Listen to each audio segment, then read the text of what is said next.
And Peter, congratulations for getting to this point.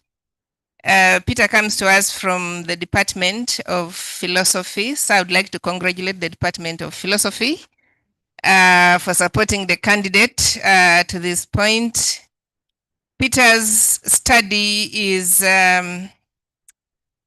titled, Peisistratus, Economic Leadership Ethics, Lessons for Ghana. So Peter, you have to train us how to pronounce this name. I thought it was a word by this name. Peisistratus, is that? Okay. That one. Anyway, you got it. And Peter was supervised by Professor Edward Wamala, who is with us in the house. Professor, you're most welcome. And I'm saying, Professor, you're most welcome because Professor has since retired from Makerere University, but he continued to see Peter to the end of the academic journey. And then his other supervisor too was Professor Gervase Tusabe, who is also with us in the house. And I take this opportunity to really thank both supervisors for walking the journey with the student. I would like to introduce the panelists today. We have Dr. Okay, I'll wait for him to sit. Dr. Dixon Kanaklia, the current acting head of the Department of Philosophy. He's a member of the panel. Dr. Kanaklia, you're most welcome. Dr. Jimmy Spire Sentongo, who will be joining us shortly. He's just on his way. Professor Rukoko. Dr. Nixon Wamamela. Dr. Paul Nsubuga. Dr. Robert Kakuru. Dr. Samuel Okok. Dr. Samuel Okok had a class. So, you're supposed to come here. Don't hide behind there. Okay. Dr. Edgar Taylor from the Department of History, Archaeology and Heritage Studies. Ladies and gentlemen, I would, in a very special way, like to welcome and introduce Dr. Peter John Opio from Gulu University, Faculty of Business and Development Studies, and Professor Dr. Opio is our critical reader today. So join me to welcome, that's not good enough for someone who has come all the way from Gulu. Okay, thank you very much, Professor Opio. You're welcome home. This is your second home, and we are happy that every time we call upon you, you leave everything else and join us here. I would also like to recognize the presence of Professor Sister Dipio, who has joined us for the defense. Professor, it is the first time I'm learning to address him Professor Edgar Naptanyi, who is also the coordinator of the Geda Henkel project. And for most of you in this house, you know very well that this is the project that has supported Peter through his tuition and, paying his tuition and research, getting him to his point and supporting many others. Dr. Naptanyi, we are very grateful for the work that you do, for the effort that you put in to support the students. So the defense will proceed as follows. Peter will have up to 40 minutes to take us through his work in whichever way he has organized his slides. I don't dictate. And then we will have up to 60 minutes of engagement with the critical reader. And thereafter, we'll come to the panelists. And you see, we are many on this side, so you might be here up to 6. And then after that, we'll open for questions from the public.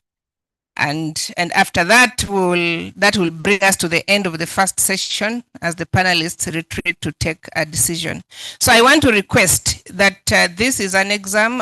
Please put your phones in silent mode so that you're not interrupting the flow of business here. So, Julian, don't disturb the candidate. Thank you. Okay, so without further ado, please join me to welcome the candidate to take us through his presentation. Over to you, Peter.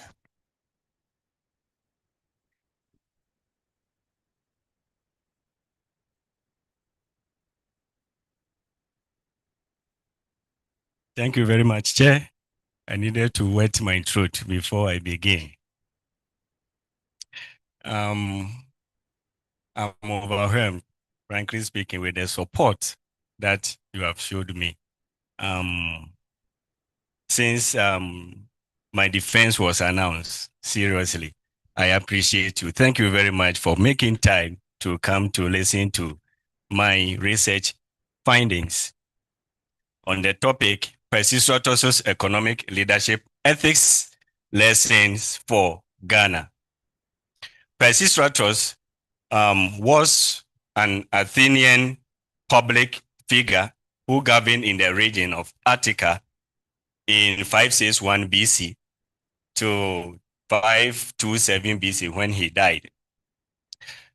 This study has been motivated by Aristotle's utterances that he makes about Peisistratus' leadership as marking the golden age of Attica. Now, when Aristotle says that Peisistratus' leadership marked the golden age of Attica, what did he mean? He meant that he was able to transform the economy to the well-being of all those under his jurisdiction. And he was successful in doing that because he had combined certain elements in transformation leadership and common good ethics, for which reason he was able to ensure that all those under his jurisdiction had a flourishing life. Now, it is this same idea or concept that Ghanaian political leaders have had over the years since 1953, when Nkrumah was the Prime Minister of Ghana. Especially when you read his book, I Speak of Freedom, he indicates clearly that the mandate of the state is to ensure the well-being of every citizen. And again, as we get to the Fourth Republic, 1992, the state also indicates clearly, as you see in the red font, that its task is to secure the maximum welfare, freedom, happiness of every person in Ghana, provide adequate means of livelihood, suitable employment, and public assistance to the needy. So this is a huge task that the state has taken upon itself, irrespective of internal or external global politics or pressures. The state is mandated to achieve such goal. Now, coming from an interdisciplinary perspective situated in classical reception studies, ethics, and social and political philosophy, I come in to see how lessons can be deduced from Peisistratus' leadership to inform Ghana to achieve such a task that it has. Although many in history have hailed Peisistratus' leadership as marking the golden age of Attica, no studies have been systematically done to discern or extract the lessons that can inform Ghana to achieve its mandate. The reason has been that, as Brian Lavelle and Cremona indicated,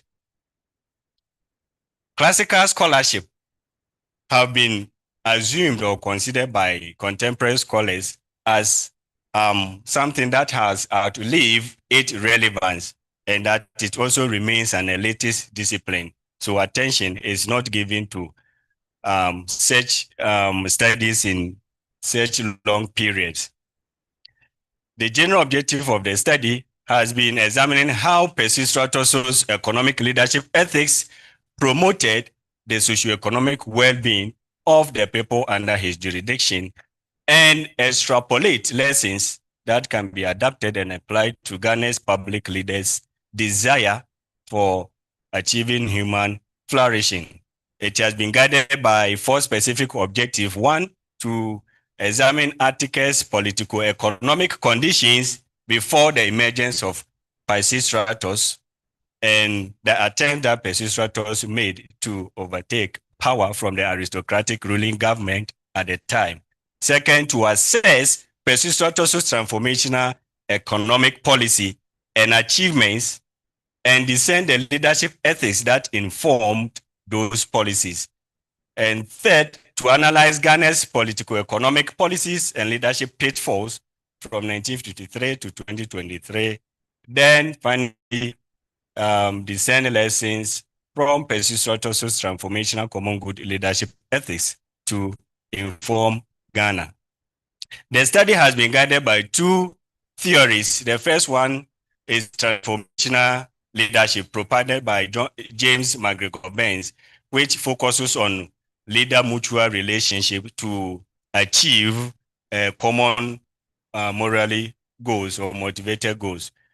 It comes with two essential elements. The first one is the mutual leader relationship, and second, the mutual elevation of the leader and follower to achieve a morally motivated goals.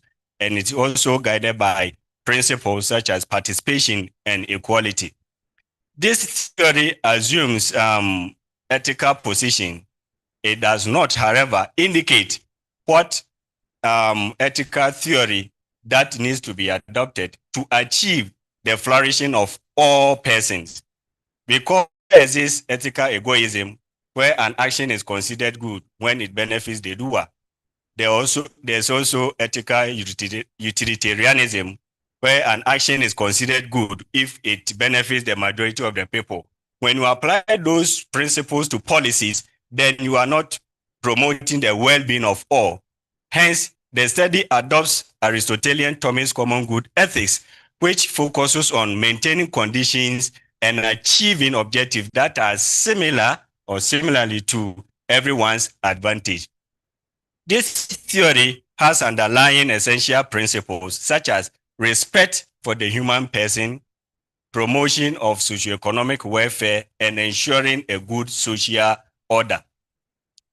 The theory is also guided by essential principles such as preferential option for the poor and vulnerable in societies, subsidiarity, and participation. These elements and principles are not enough alone to ensure the well-being of all. Hence, it's also guided by cardinal virtues such as prudence, justice, fortitude, and temperance. These theories have been used to guide and assess how Peisistratus managed to transform the economy of all and how he succeeded, and discern the underlying elements and principles that made him successful. The study is a single case study. It's not a comparative study where the very similar and dissimilar of these two cultures, ancient Attica and Ghana, are compared. The study focuses on Peisistratus' leadership to discern lessons that Ghanaian leaders can embrace or emulate to ensure their well-being. Although a session has been dedicated to discussing issues in Ghana. The study has been a document analysis approach where interpretations and meaning making has been made from text. It is devoid from human subjects. No interviews were conducted. However, archival documents were consulted, libraries, online databases, books and journals, and relevant materials were consulted. The study followed a concurrent analytical methods or analysis methods, which include textual analysis, qualitative content analysis, reader response criticism or analysis, conceptual clarification, and hermeneutic interpretation. Now, at this point, we get to the key findings of the study. The study found out that before Peisistratus governed Attica or took power from the aristocrats, the ruling government at the time controlled wealth and resources in Attica, for which reason they detected or determined who got rich or who got poor at the time. And among the conditions that or policies that they established included the concept which Aristotle calls palatai. Palatai comes in when if you are a peasant or a poor person in society and don't have a land to work on, but you resorted or went to an aristocratic leader for a piece of land to work on, once you go for the land, you were automatically considered as a slave working on their land. Another condition that the people, the aristocrats also introduced was the concept of hectemoroi. Hectemoroi comes in when, if you are lucky, a land is given to you to work on. By the end of your cultivation and harvest, you divided the produce into 6. Then you give 5 to the landowner, and the farmer, you remain with 1. So that was such harsh condition happening at the time. And because of that, many people end up being indebted to the aristocrats. Again, during the period of Draco, the man whose name has become synonymous with any policy that is harsh or any law that is harsh as draconian, during his time, he also ensured that loans were to be contracted on the security of the person. So if I went to borrow from an aristocratic worthy leader, what I have to do, even if I had some other important property to use as collateral, they will say, no, use your person. And the system was designed like structures of injustice. It was designed that you are unable to pay. And if you are unable to pay, the law said that the lender can sell you into slavery in repayment of the debt or can enslave you himself. And if you had children and wife, in fact, they became bonus to the condition. Again, Draco ensured, passed a law that all the lands in Attica should be under the control of the aristocrats. So these were the conditions that were and policies that were implemented and happening at the time. Now, what ethical concerns we see from this period, this historical phase? One, we see that in this period, there was an absence of leader-follower mutual relationship to achieve a common goal. For the aristocrats, they were concerned about promoting their own well-being, the leaders at the time, and they did not care about the so-called followers. We also see that there was no preferential option for the poor and vulnerable.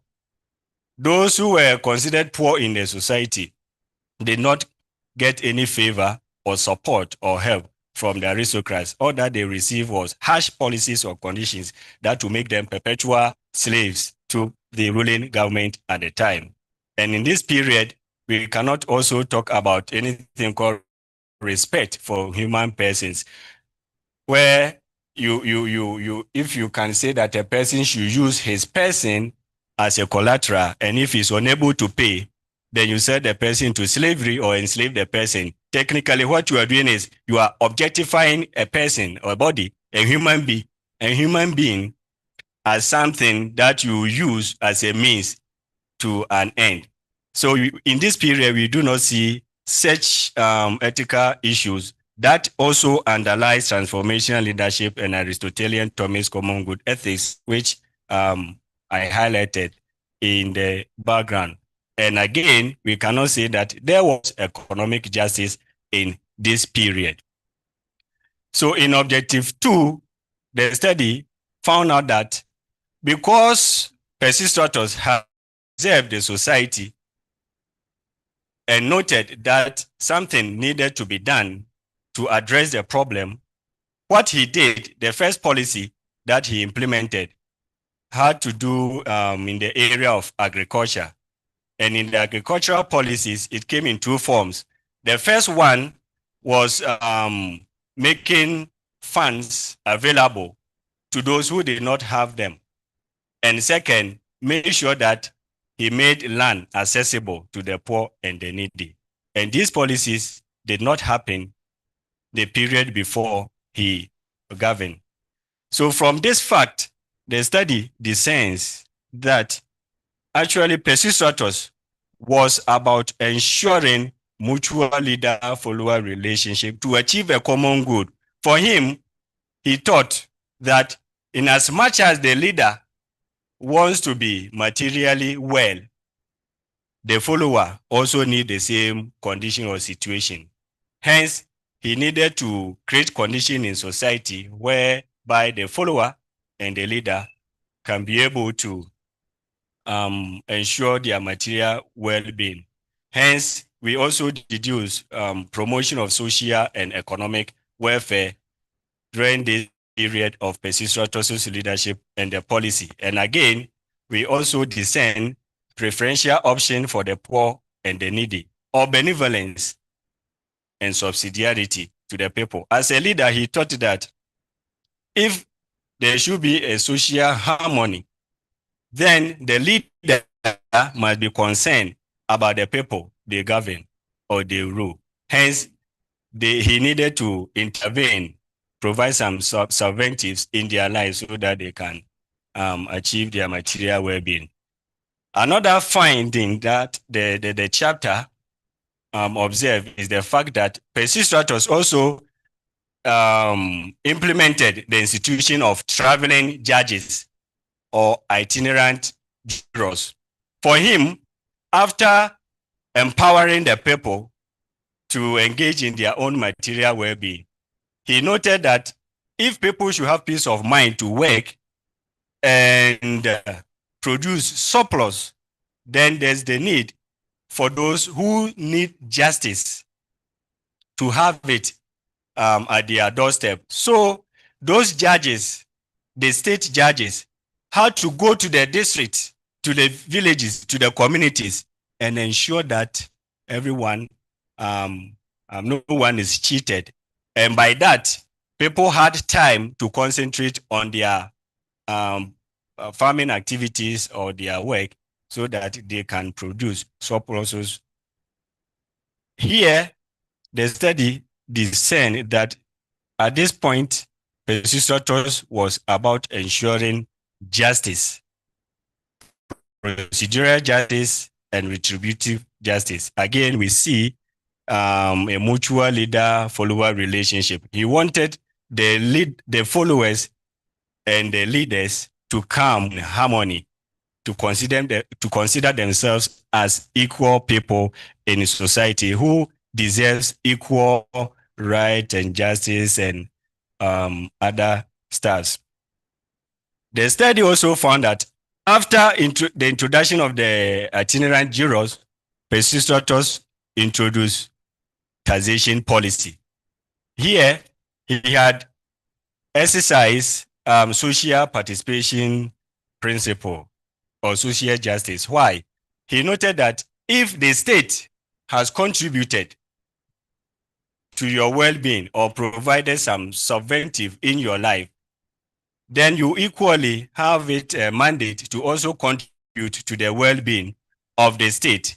Hence, there's this exchange of sharing social benefit equally and sharing of social burdens equally. The benefit comes in when the leader provides some support for the followers, and the followers also share the burden of paying revenues to support the developmental projects that the government undertakes. The study also found that Peisistratus introduced tax-free policy. Now there's taxation policy and tax-free policy. Now the point is, after introducing the policy, the study found out that it was not everybody in the society that could follow or pay that tax that Peisistratus had introduced. And we get to know this fact from Aristotle when he indicates that as a leader, Peisistratus himself will leave the Acropolis, Athens, and visit the district, the communities, to see things for himself, how things are being done, how people are faring. So in one of those visits that he found that no, although the government is providing some support for the people, there are still special people in society who need special care. Hence, those people were had their tax were waived by Peisistratus. So here we see that he has exercised the virtue of prudence, because if you pass a law, you should be able to also follow up if the law is convenient or serve every the purpose that the leader passed the law. And here we also discern a preferential option for the poor and the needy. Again, the virtue of benevolence comes in here, and we see leader-follower relationship. As a leader, he had to still go to the ground to see that is my policies that I've implemented working, and is it favoring or serving everyone? And we also discern that Peisistratus introduced the concept of pay as you earn. You can only pay revenue or tax based on what you earn. And if you are not earning anything, it becomes irrational for the government to tax you to pay this rate applicable to everybody. So he had introduced this concept at the time. It is based on some of these facts and the ethical issues that we have discerned, which makes Aristotle indicates that Peisistratus governed exclusively according to the laws, so he never allowed himself any unfair advantage. That is the leader that we have talked about right now. So, in summarizing Peisistratus' economic leadership ethics, the study indicates that Peisistratus' leadership focused on promoting the flourishing of all those under his jurisdiction. And by that, he aimed to maintain satisfying human relationships, promoting a sense of personal wealth, involving everyone in purposeful activities, and cultivating the relevant virtues of citizenship among those under his jurisdiction. So Peisistratus' leadership aimed to foster stable social order, personal wealth, economic participation, and ultimately ensuring a sense of belonging among his people. Now, as I indicated in the introductory session, it is the same idea that Ghanaian political leaders have hoped to achieve over the years. And the document, the sources here, points to the fact that all the leaders from 1953 to 2023 have hoped to ensure a welfare state where they aim to implement policies to ensure the flourishing of all Ghanaians. However, the study also found this also Ghanaian political leaders have shared a common leadership pitfalls, which have worked as antithesis to the good concept or idea that they have. And among them has been overindulgence. Monies that needs to be injected in the economy, most of them ends up in the politician's pocket, which have raised in the test. In fact, even in Nkrumah's time, it happened in allegations about how he embezzled with funds, and his prime minister, finance minister, criticized him, so he had to expel him from the government.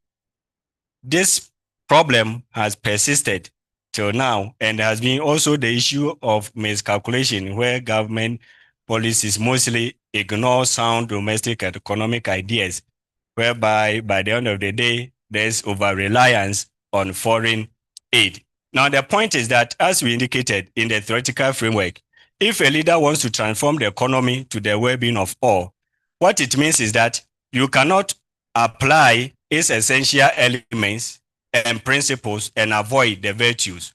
Here, the problem of virtues have been the major canker that Ghanaian political leaders needs to address and emulate from Peisistratus, as Aristotle indicates to us that he governed in a manner that he never allowed himself any unfair advantage. So, in Objective 4, the study discerns these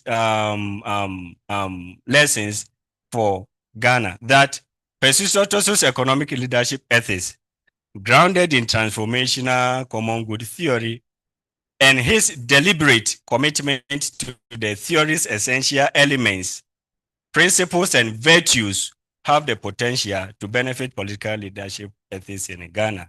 And by learning about and putting into practice Peisistratus' economic leadership ethics, Ghanaian public leaders can equip themselves with practical ideas that can aid the creation of conditions in society that are to everyone's advantage, so that they can flourish. Again, by using Peisistratus' economic leadership ethics as a benchmark, Ghanaian leaders can control their leadership pitfalls and achieve the economic development plan based on UN and AU Agenda 2030-2063 and beyond. So here, the study concludes that before the emergence of Peisistratus' leadership, the poor people in Attica faced socioeconomic challenges due to the aristocratic control of wealth and resources, and because of, again, their harsh policies. And we also noted that during Peisistratus' leadership, he avowed to promote human flourishing by fostering satisfying human relationships, ensuring social cohesion, and promoting personal wealth. The study also concludes on the fact that the leadership challenges, such as overindulgence and miscalculation, faced by Ghanaian leaders have worked as antithesis to transforming the economy for the benefit of every Ghanaian. And since Ghanaian leaders hope to create equal opportunities and a prosperous society for the good of all Ghanaians, they ought to follow Peisistratus' transformational common good leadership practice and ethics to achieve and sustain human flourishing. The study makes 4 significant contributions. The first one lies in the scholarship. Scholarly, the study has emphasized the essence and need for classical knowledge that is still useful to contemporary societies. In the area of governance, the study has projected that leadership is not about the form of government or whose time to govern or lead. It is about the deliberate commitment to creating conditions in society to the equal advantage of all. And the study has pointed out that although the theory of transformational leadership and Aristotelian Thomas common good ethics came or were developed so many years after Peisistratus' leadership, but he has been the forerunner since he has combined the essential elements and principles and virtues in these theories. Hence, the emerging hybrid theory of transformational common good leadership ethics, which is about transformation not aimed at utilitarian common good, but the common good where every person can have the opportunity to flourish and or enjoy the good life. Following the third contribution, the study makes a prescriptive or a normative proposition. Political leaders who hope or wish to promote the well-being of every member needs to follow the theory which we have propounded, transformational common good leadership ethics, so that the well-being of all persons that they hope to achieve can materialize. The study made recommendations for Ghana in Objective 4. However, it also made some fair recommendation for every leader who hope to transform the economy to the advantage of everyone. And by that, the study suggests that public leaders should cultivate transformational common good practice and ethics in citizens from childhood to adulthood. This knowledge seeking is crucial for leaders to live and organize their existence, enhancing their dedication to discharging duties with prudence, justice, and temperance. Again, cultivating principles and virtues in youth is essential for valuing human life, material well-being, and good social order. By making these values central to all educational settings, leaders and future leaders can better understand and care for the human person.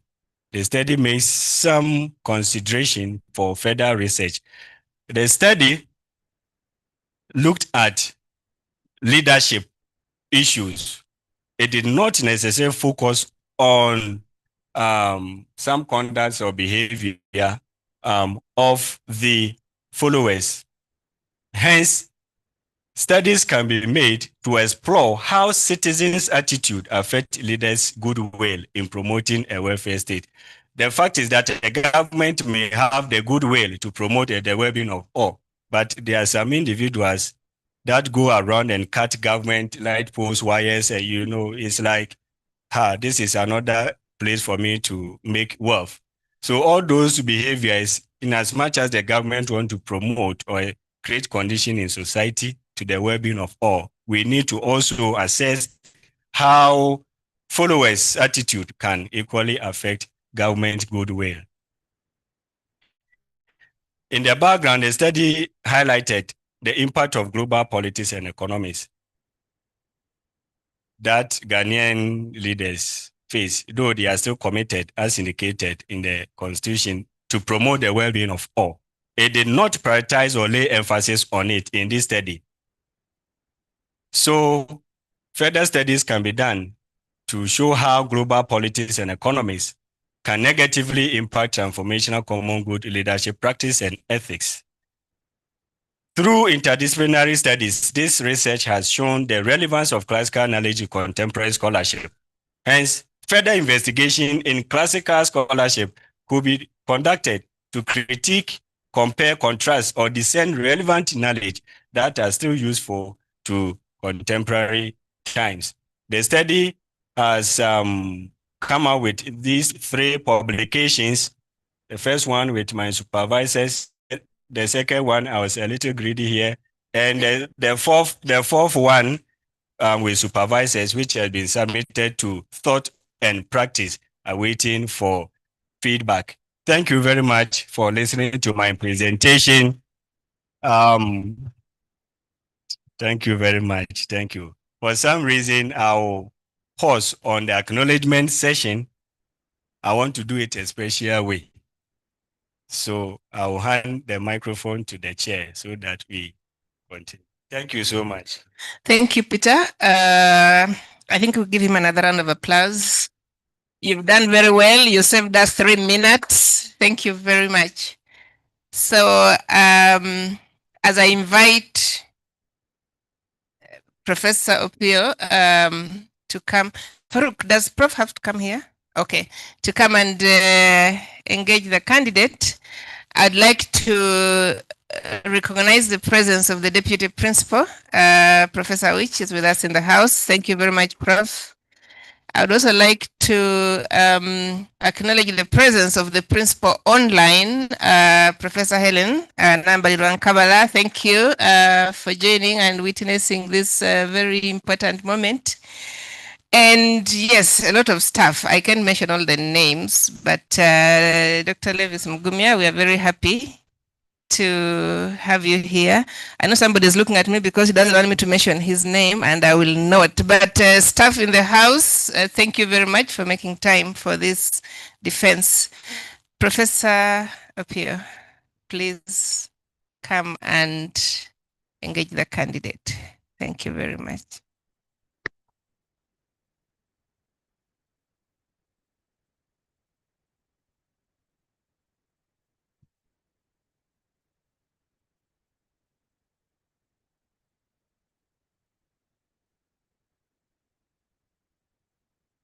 The deputy principal here present, Professor, the dean,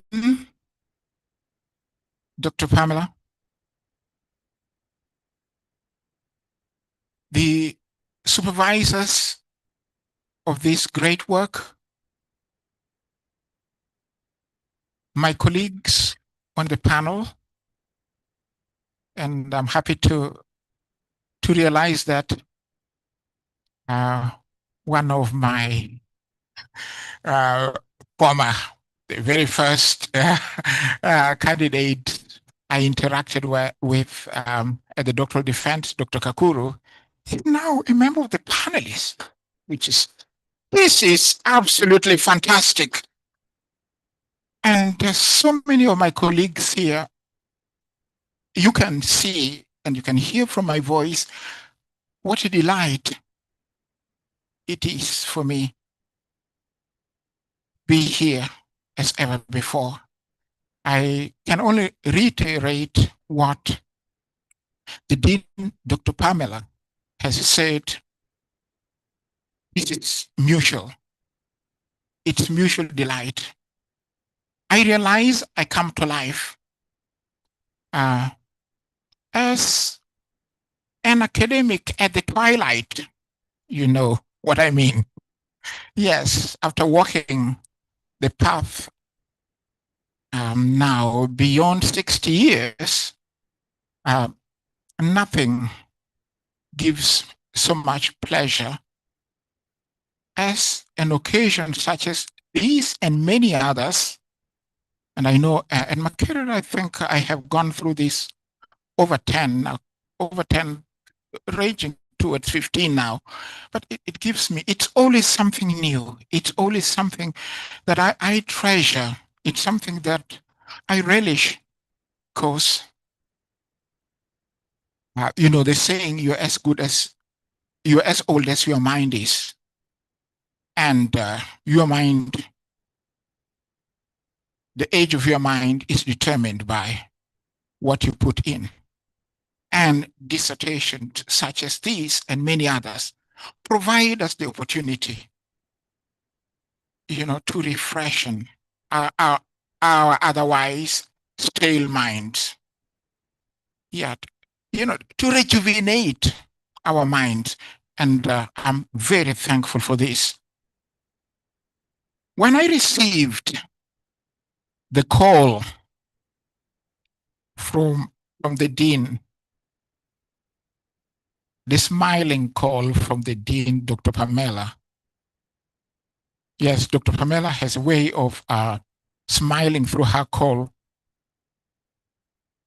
I was in the middle of a workshop where I was invited at Gulu University under the auspice of the Building Better University project to give a keynote address on the strategic importance of emotional intelligence, ethical intelligence, and agentic intelligence in effective supervision and examination of doctoral dissertations.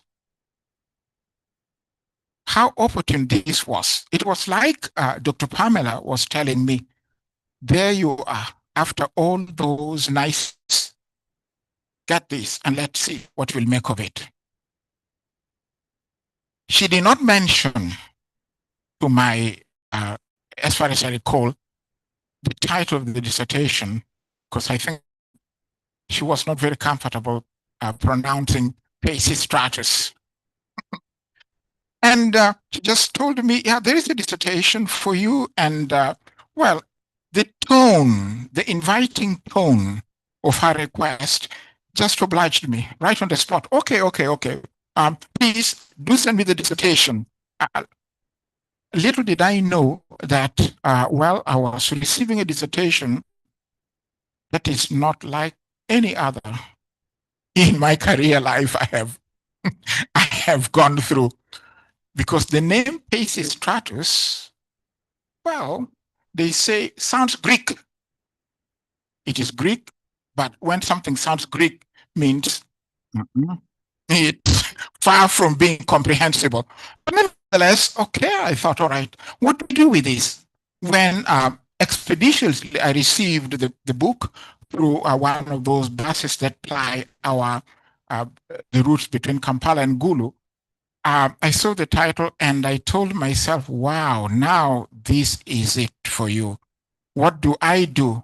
And I want to share this with you. I decided I'm not touching on this work for 1 week and decided to educate myself.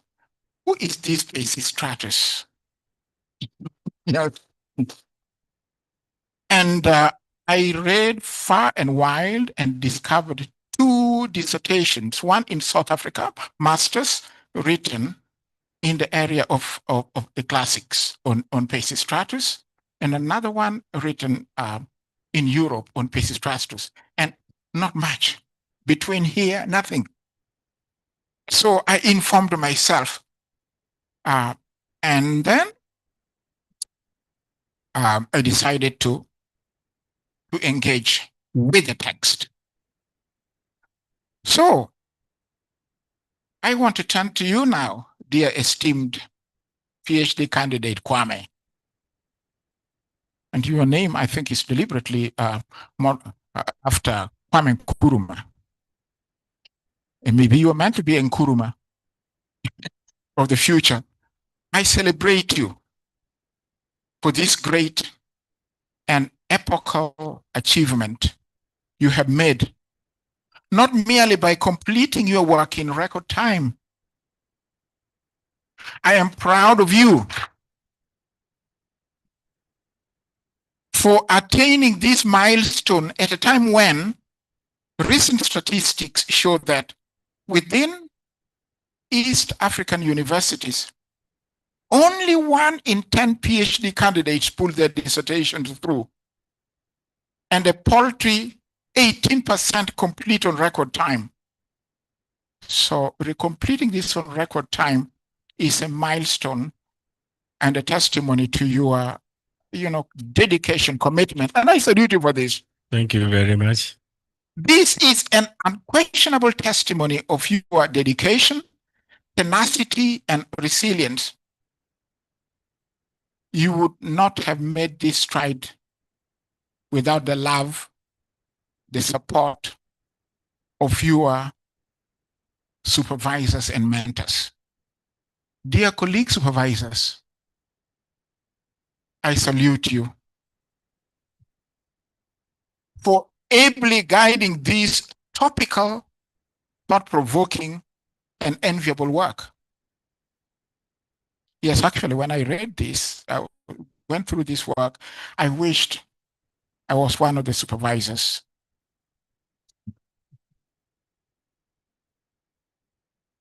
Allow me to confess that your work isn't one of those run-of-the-mill, Me Too, dead horse flogging, and humdrum dissertations we encounter time and again. Yes, we have many dissertations in management. We call they're like Me Too products. Yeah, this is a dissertation, a PhD dissertation. Me Too, mine is 1, 2. No, there's something. Yeah, there is something quite unique and tangential about this. This work is unique in every imaginable way. The protagonist of your work, you don't like to call him, but I decided to use the word, the tyrant, Peisistratus. And you're silent on this word, tyrant. I don't know why. is known in common philosophical cycles. A colleague of mine from the United States, now a retired distinguished professor of business and economics from one of the prestigious universities in the US, confessed it had never hitherto seen any dedicated study on Peisistratus. So, and if you ask many people, just randomly in the academic circles, you know what Peisistratus is? They will say, all right, okay, yeah. I recall the mention of Peisistratus and the Golden Age by the guide during my tour of the Acropolis ruin and museum in Athens a year ago. I was there, and I heard the name of Peisistratus. But at the time, it was nothing more than an interesting venture into a historical myth of ancient Greece, which in my wildest dream, I never imagined to set the stage for any serious academic work in philosophy. Least serve as a beacon for reflection on the perennial African leadership, economic and political challenges. I did not imagine that. Your ingenuity, hitherto unmatched, lies in meticulously crafting a sustained, although sometimes not so academically so sound, narrative that integrates the classics, Aristotle, Thomas, Aquinas, with other authors across the different disciplines to transcend disciplinary silos that we are used to. Hence, your claim to interdisciplinarity and practicality. Your work is a coherent piece written in a lucid style with none of the usual linguistic and stylistic obscurities.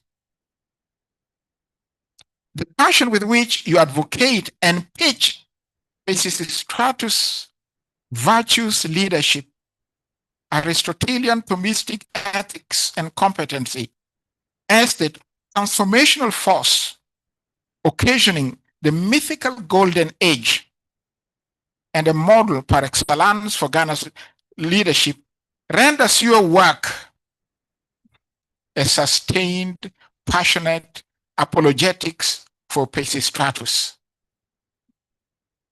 one that would make Peisistratus live for joy in his grave.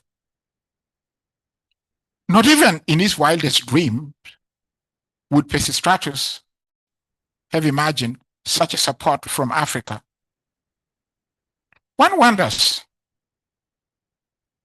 if you are a better reincarnated son of Peisistratus from the Gold Coast with a mission to usher in the Golden Age. I have read 2 other dissertations on Peisistratus in due course, but yours stands out in tone, style, and plot. I congratulate you for this elaborate piece. Like any other great work, yours does not provide all the answers, but raises many salient questions and evokes many sentiments. And I can tell you in all honesty,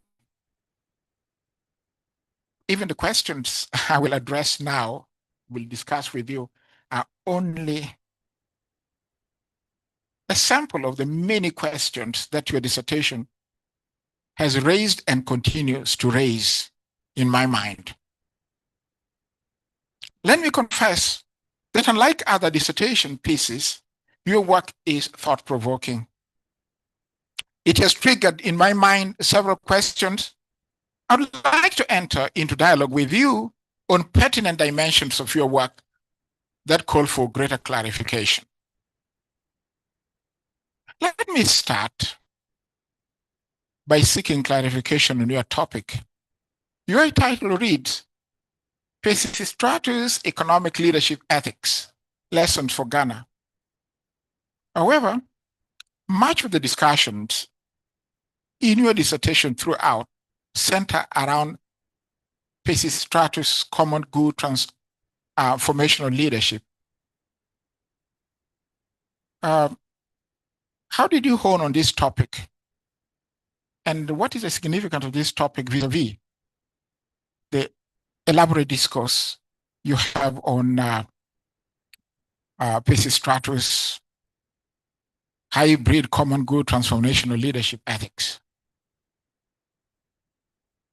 Could you not have probably articulated this title to be reflective of what your agenda is? Or maybe in other words, really, what is your thesis?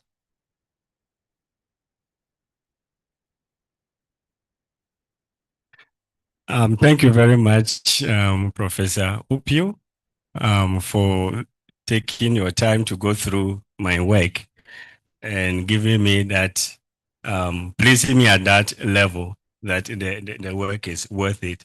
Now, coming back to the topic, mostly when we are discussing leadership, we look at politics, the structures, the institutions, and try to put economics at the side.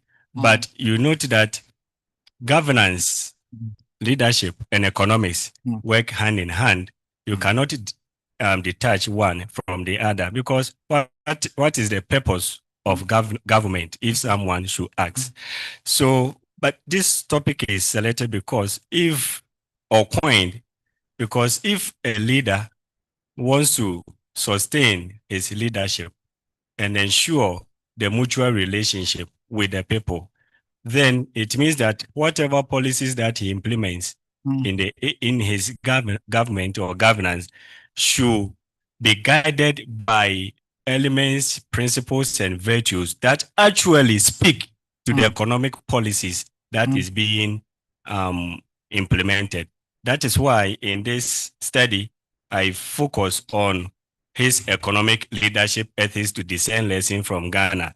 By implication, economics is not also detached from ethics, as Adam Smith in his Wealth of Nations even indicates that government policies or government is there to ensure the creation of conditions in society, so that even in the capitalist system, the poor and the vulnerable also benefit. So this issue is actually intertwined with governance, leadership, economics, and that is why we I selected this topic other than any other title. Okay, all right. Yes, of course. Well, not just in support of what you are saying. I think your work picks on the classics as well, and the classics and understanding the effort to try to decipher what a word means informs a lot. For economics, oikos, numeus, yes, about the governance of the household, and that is something that I think, yeah, you have tried to work through. Yes, I just wanted to seek clarification on that, but also, yeah, to help you put that lay that accent, because in our time now, economics has become a science for maximization of individual returns rather than, as you point out, managing affairs for the good of the household, the state, the polity as a household, oikos, and then at the service, numeos. Right. Try to convince me and the audience that your dissertation on Peisistratus economic leadership ethic isn't one huge fallacy of extrapolation, an extended lyric and apologia that seeks to sanitize tyranny and impose an esoteric polity on Ghana. There is no greater tyranny, wrote Montesquieu, than the one that is perpetrated under the shield of the law and in the name of justice. Moreover, the tyrants of the Archaic age were considered demophagoi, that is, eaters of the common good.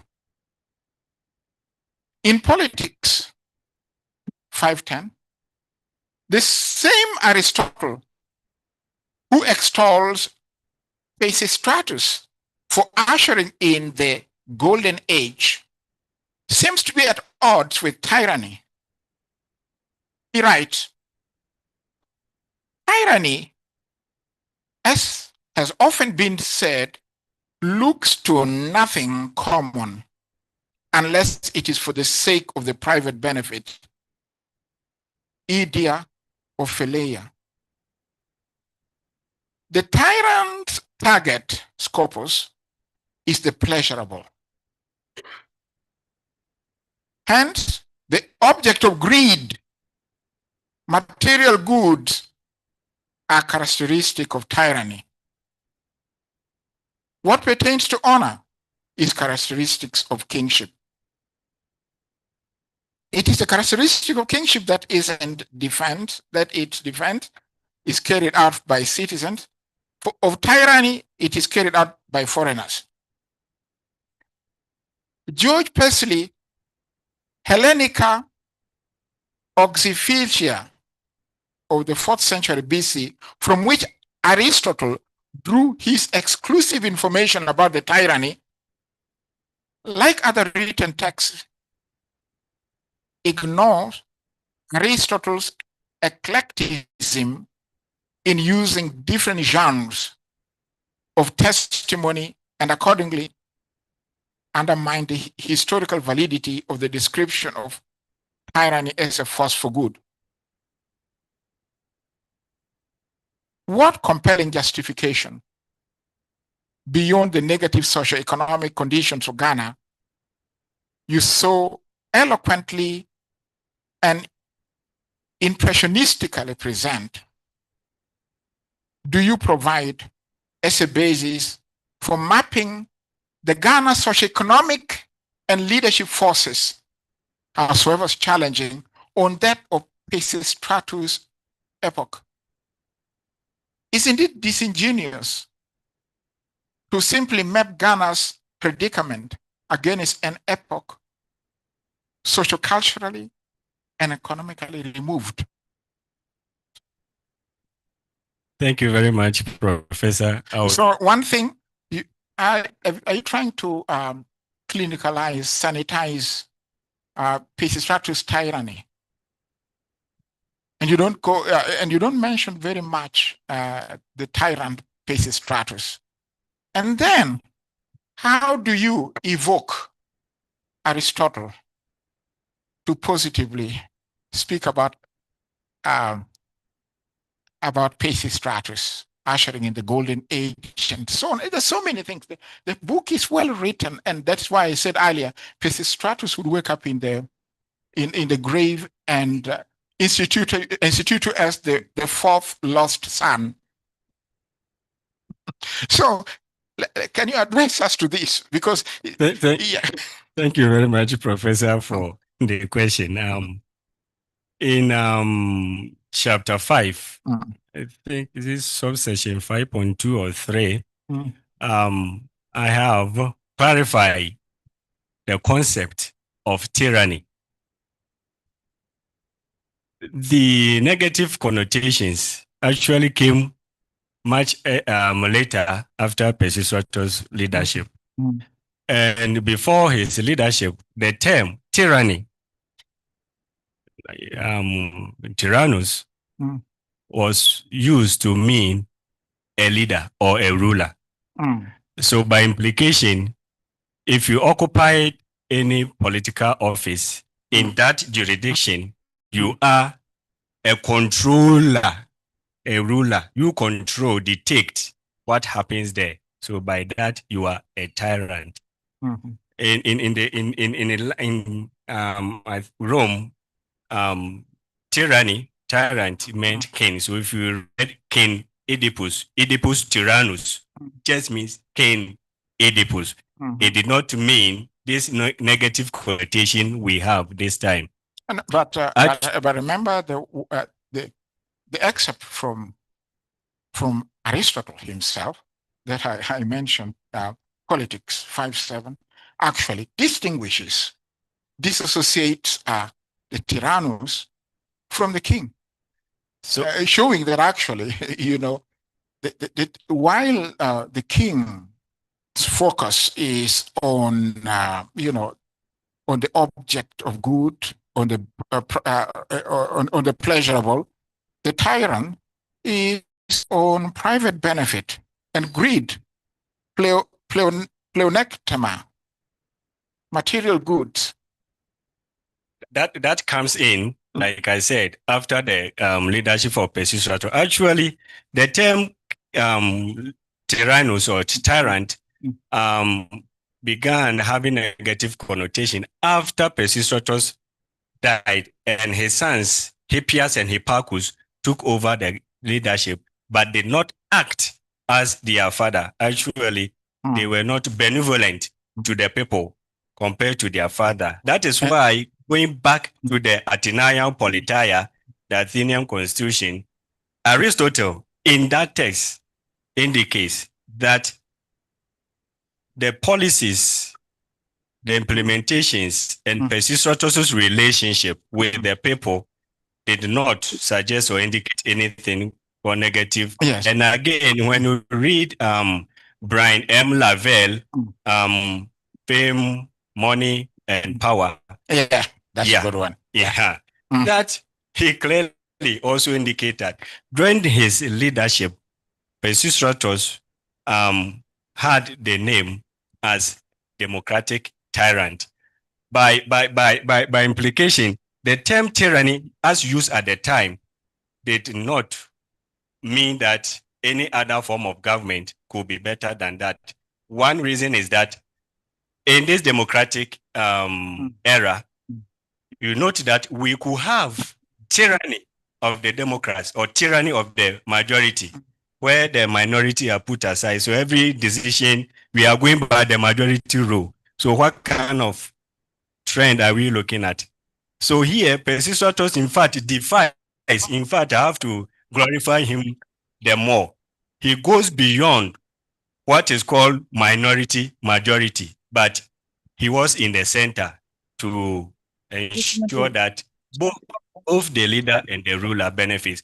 So the term itself, at the time of Peisistratus' leadership, as Solon also clarifies, they did not have anything associated. It's good you mentioned Solon. And in fact, it was because Aristotle did not sit very comfortably with the Solonian approach, which was more attuned toward the oligarchy, that he therefore softened on tyranny, as it were. And then one would say clinicalize tyranny during Peisistratus' time. And that is why, because it did not have any root, moral or otherwise, in the consciousness of the people, the sons quickly backtracked. And after the 30 years or so of Peisistratus, the whole talk on tyranny dissipated.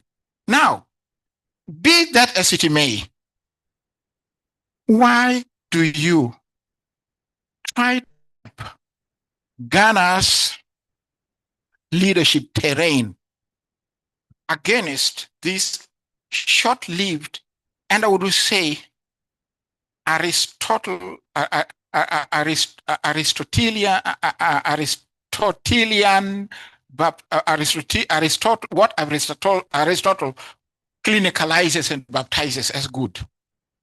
This is something that, So in the Ghanaian context, as indicated, that one thing is mostly we focus on the forms of government or the terms, but let's break it in simple terms.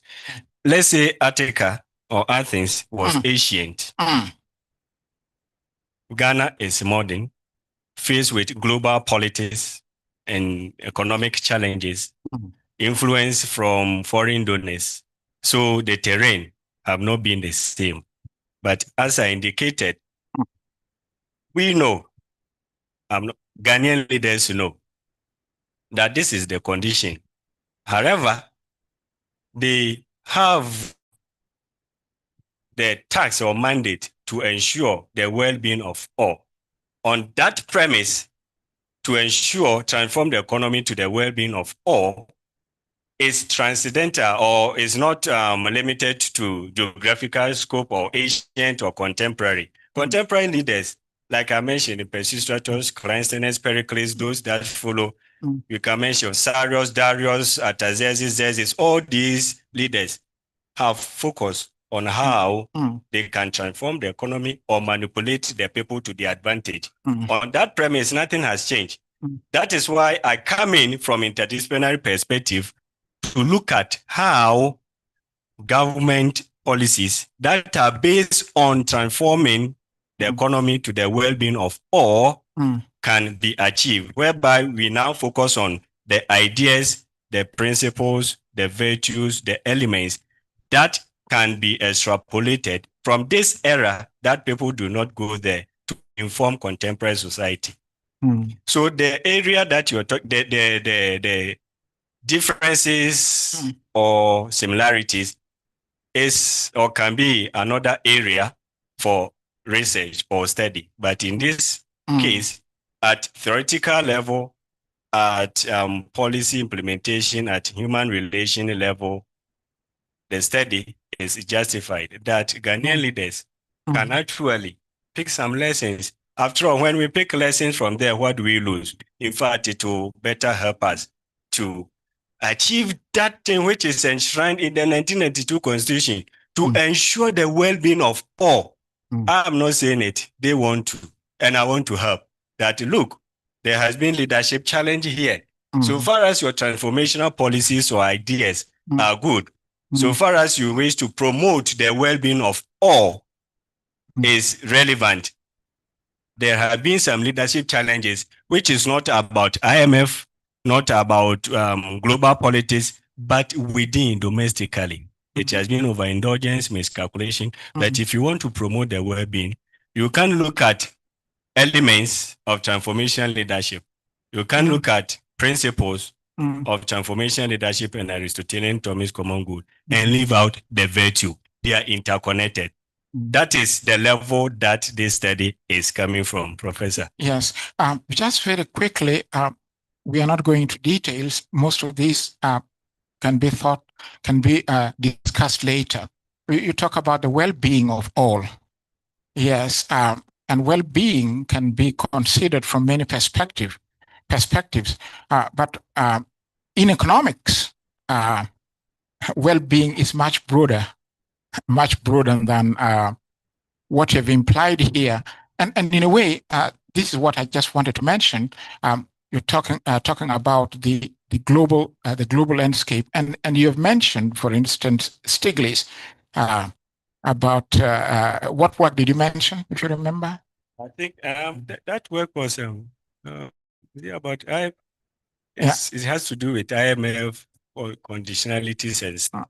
If I yes, I can't remember. Yes, I remember Stiglitz. To draw your attention, actually, that in a way, to some extent, because you did not venture into trying to tease out this, you forgot one of now the most current and quite instructive discourses on well-being in the works of Stiglitz, Amartya Sen, and Fitoussi, the three of them, who are actually now at the helm of redefining economics beyond what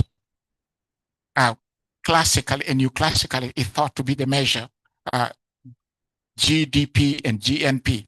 And so you may do well to try and tweak that, because I know the implication of your work when you talk about Peisistratus and well-being, it would be good to try to map what is this well-being at Peisistratus time and the time of Ghana and in the contemporary time, because definitely you cannot deny there is significant, in centuries, I would say, between Peisistratus' time and Ghana's time.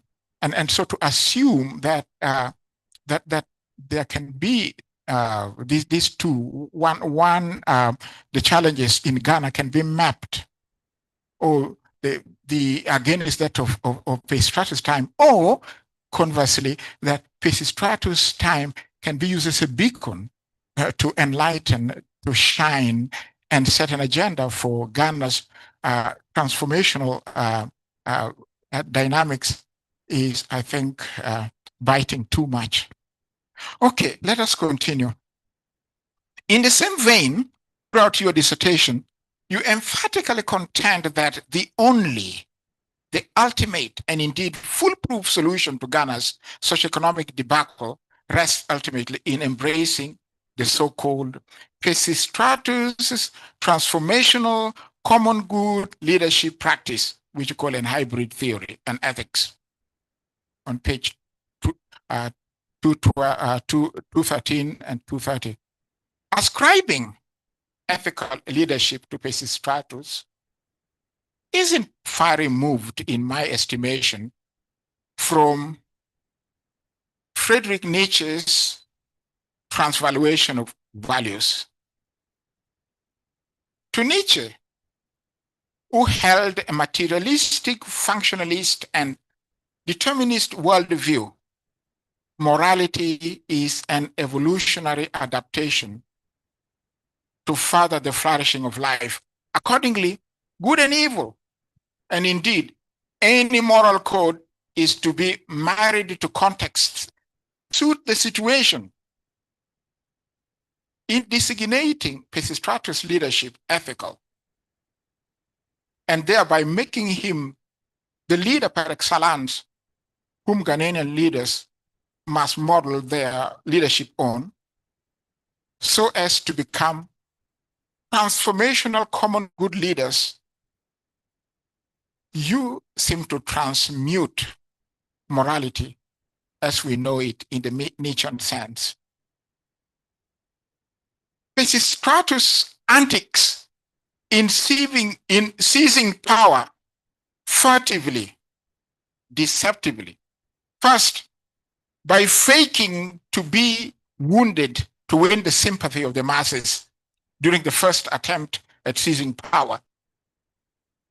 Second, by attempting to gain legitimacy as a tyrant, he tricked the Athenians by riding into town with a tall, beautiful young girl, claiming that she was the goddess Athena, the patron goddess of Athens.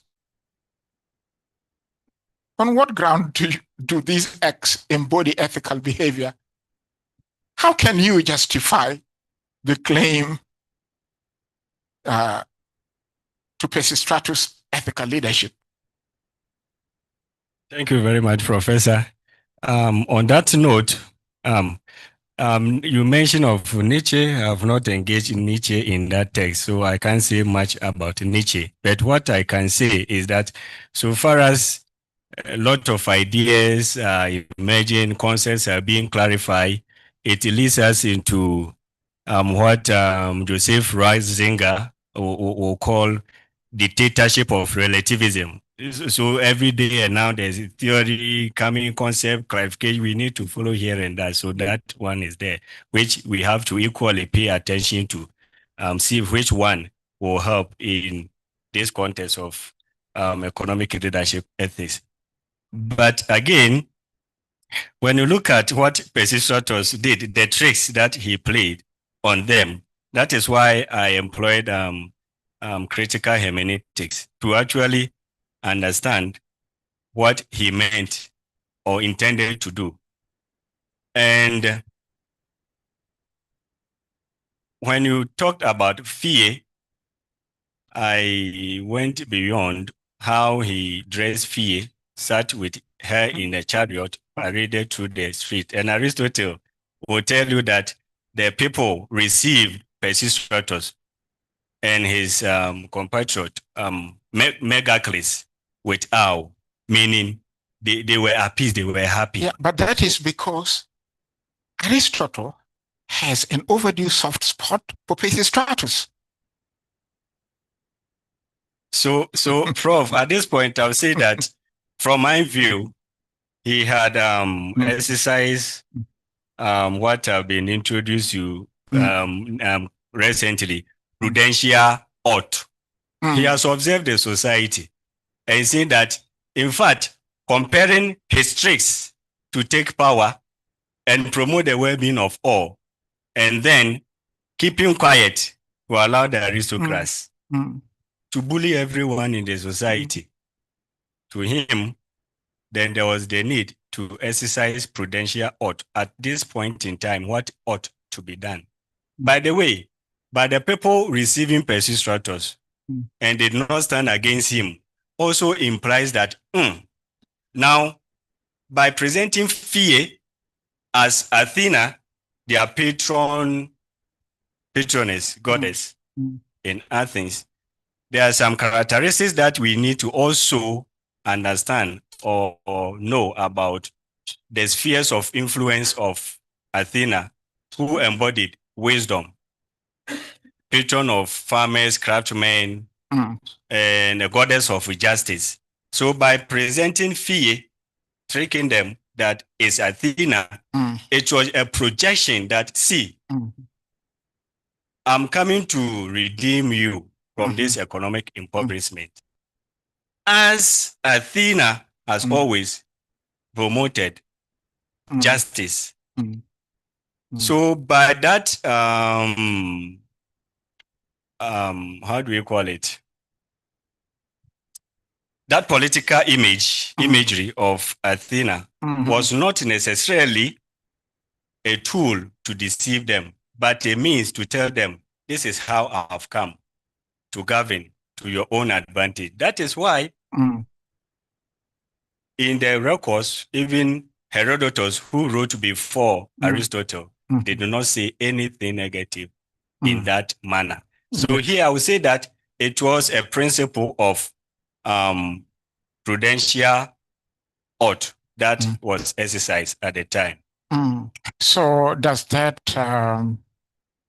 as it were, set the precedent for leadership in Africa and Ghana in particular, that, well, you, as long as you attain acceptability, you can shovel, go into trickeries and so on, and get there. And what you're saying is happening. It's happening. Yeah, it's happening. And in fact, you mentioned the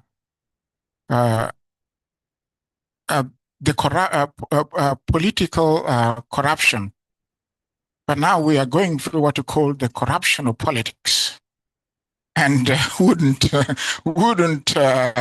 Peisistratus antiques actually enforce that corruption of politics? Where, again, if you don't even use Nietzsche, you use moral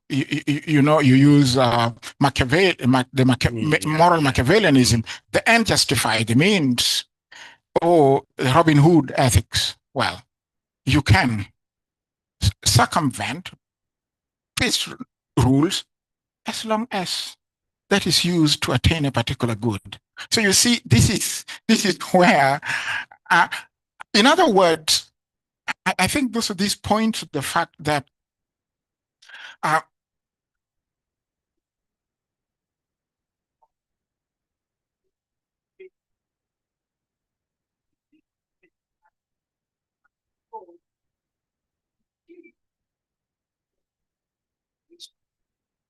interpretation of Peisistratus.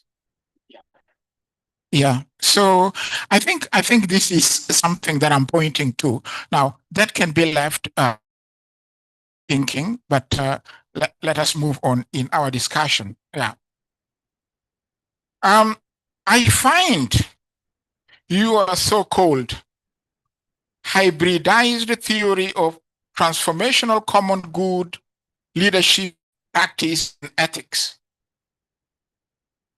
a clandestine amalgamation of ill-examined theories or truncated discourses on core concepts. These and related hybridization, such as neo-Aristotelian Thomist views of the common good on page 50 and following, in my understanding, betray sound scholarship and undermine the intellectual soundness of your work.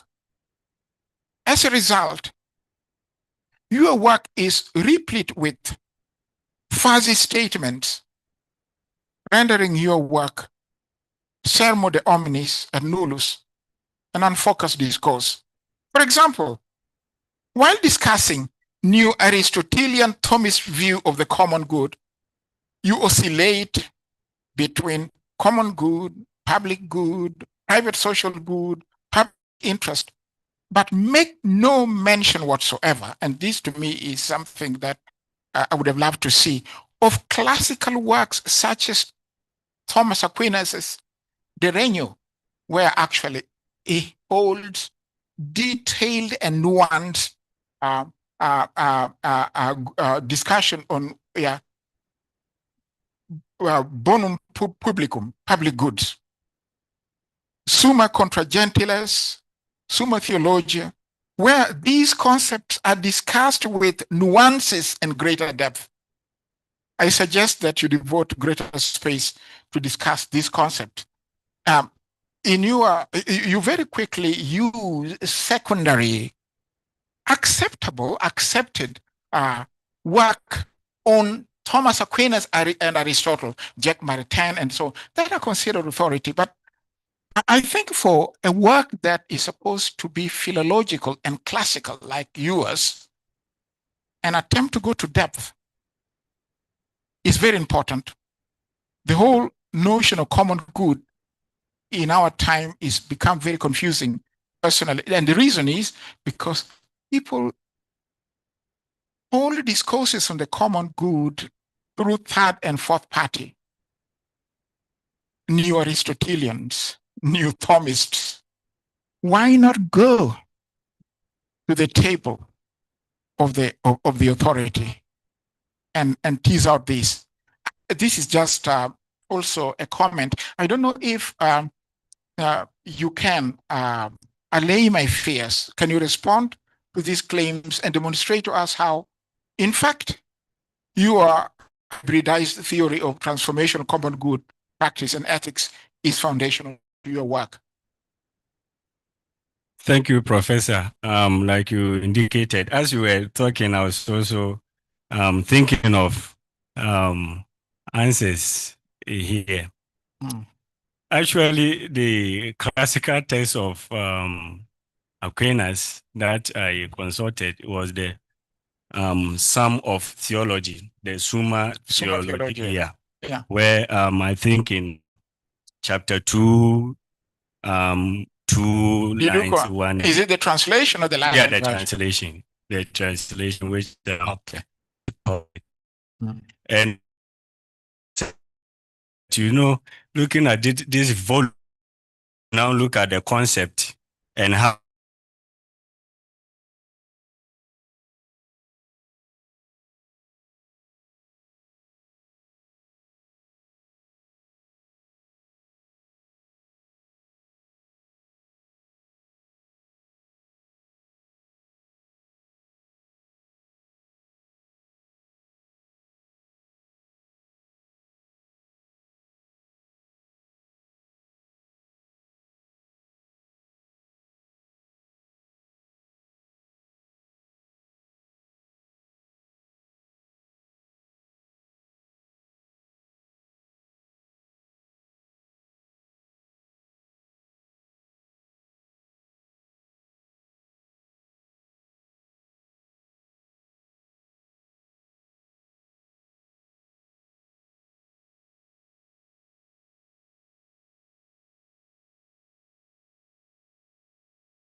the African continent, and in your case, with Kwame Nkrumah? Thank you, Professor. Let me begin by saying that I understand your position and the perspective from which you are coming from. And when you ended with the attempt of decolonizing or decoloniality, I've also had my own perspective on that, in the sense that in the attempt of decolonizing, we may likely decolonize even good things that the Asian leaders offered. We are decolonizing everything. So once you see, is this classical stuff, but this white, the Western people, they came here and did ABCD. And again, when it comes to Nkrumah, from my perspective, he has had a name in Africa, especially Pan-Africanism, this concept that he was pushing for. And that is the continental level, global level.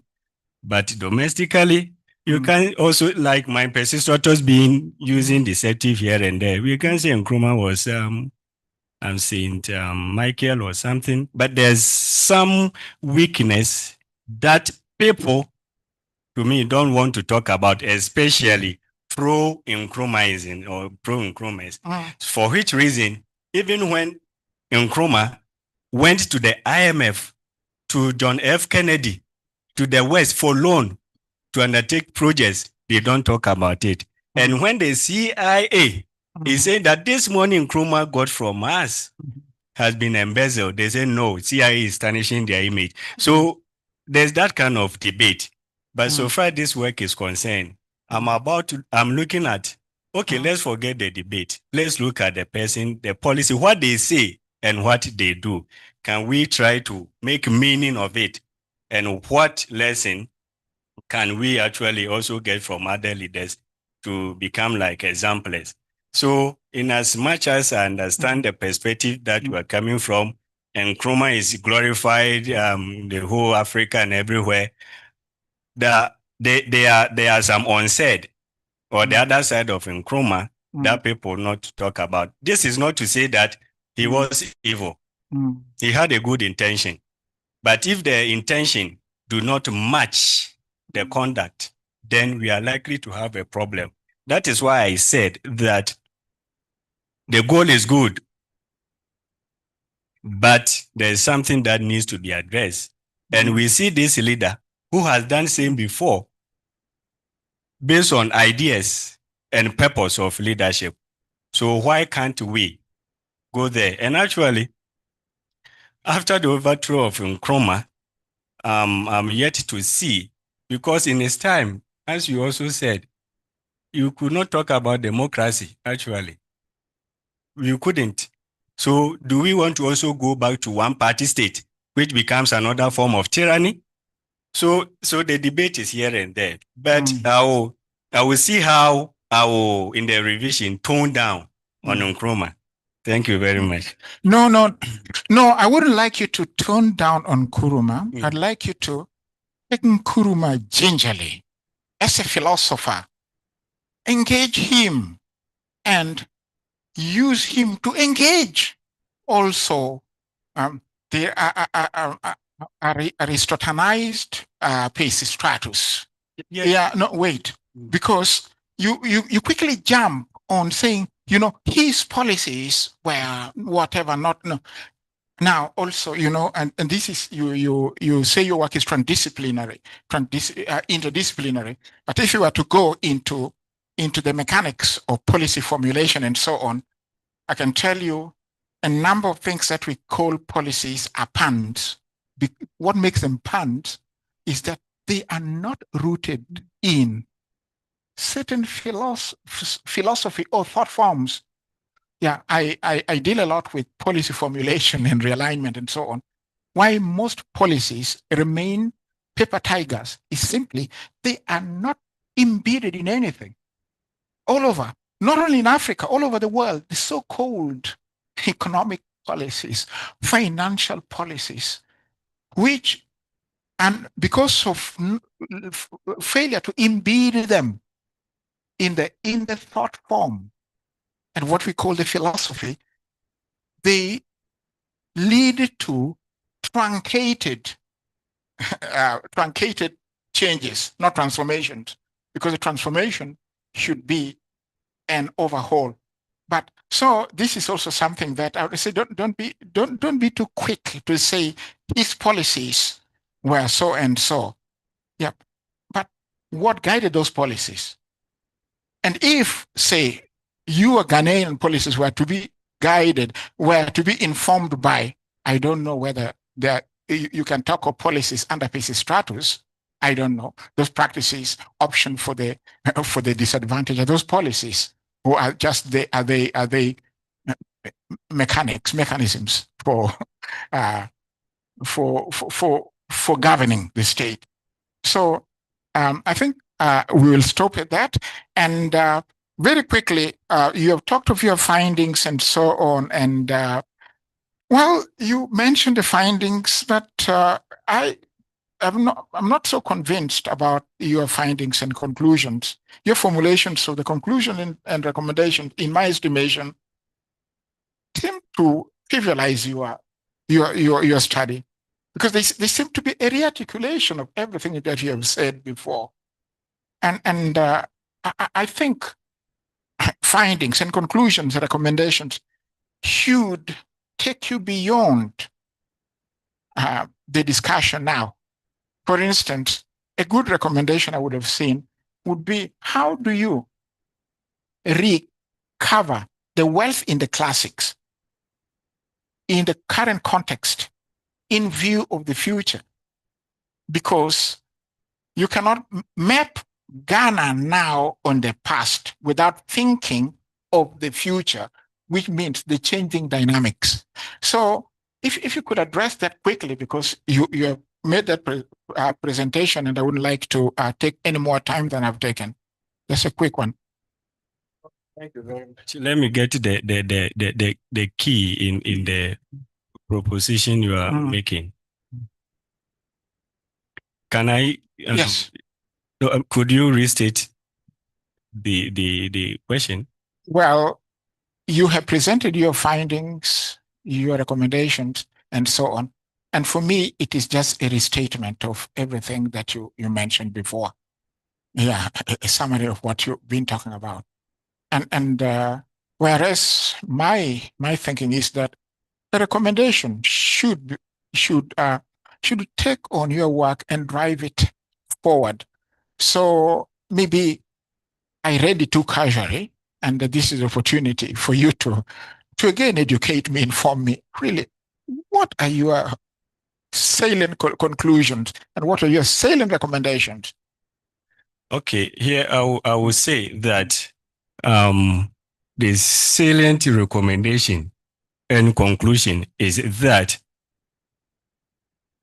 irrespective of cultural context, any leader who aim to promote, transform the economy, or to transform society should aim at that which ensure the common good of all, so that everyone can flourish. By restating, transformation should lead to common good where everyone can flourish. That will be the take home, if that is what you want to find out. Okay, good. Just very quickly now, I'd like to conclude. How can you use your study to rescript leadership in the African context? You mentioned, as I mentioned earlier, the issue of political corruption. But now we have reached a point where it's not just a political corruption, but the corruption of politics and leadership in Africa. Thank you very much. Here, I will say that we also need, African leaders also need to focus on the cultivation or exuding virtuous character, because if politics can be corrupted, then it is being corrupted from our side. The other time I was having engagement with professor in this room, and I was saying that when they say power corrupts and absolute power corrupts absolutely. I say, I go by your position that it is not true, because this position now you are holding as a critical reader is you in charge. My dean is in charge of SLPA. It's not the chair, the position. She's the one. So how can the position corrupt her? It is what she does. Our presidents hold position. That is why they live and go, they die and go, and another person will come. So the problem actually is not power, but how we use power. And this has to do, or has a connection to do with issues of ethics. Thank you very much. Good. Dear candidate, I most heartily congratulate you and your supervisors for this highly topical work and distinctive accomplishment. And my interaction with you has shown that, yes, you have thought through this work carefully. And I hope you will become the next Kwame Nkrumah of Ghana to bring about the transformation.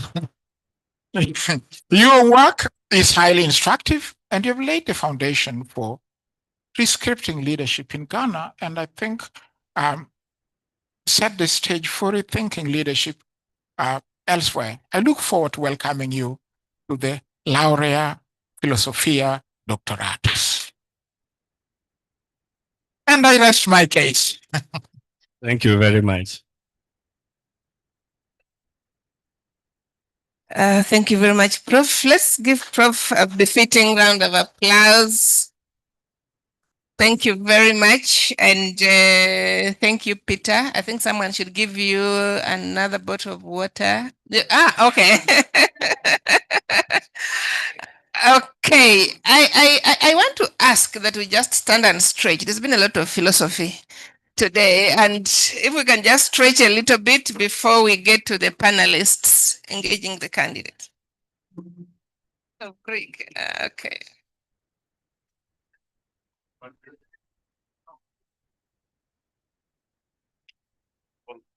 Please don't leave. It's just health stretching, then we sit and proceed.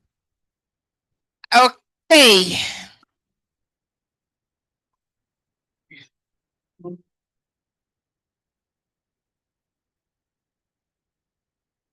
Okay. So the way we'll proceed, we'll have, I think we'll have two panelists ask their questions or make their comments, and then we'll give the candidate opportunity to respond.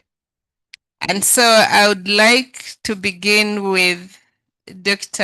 Nsubuga. And Dr. Nsubuga, you will have to come over here and ask your questions. And Dr. Nsubuga will be followed by Dr. Kanakulia. So Dr. Nsubuga, the mic is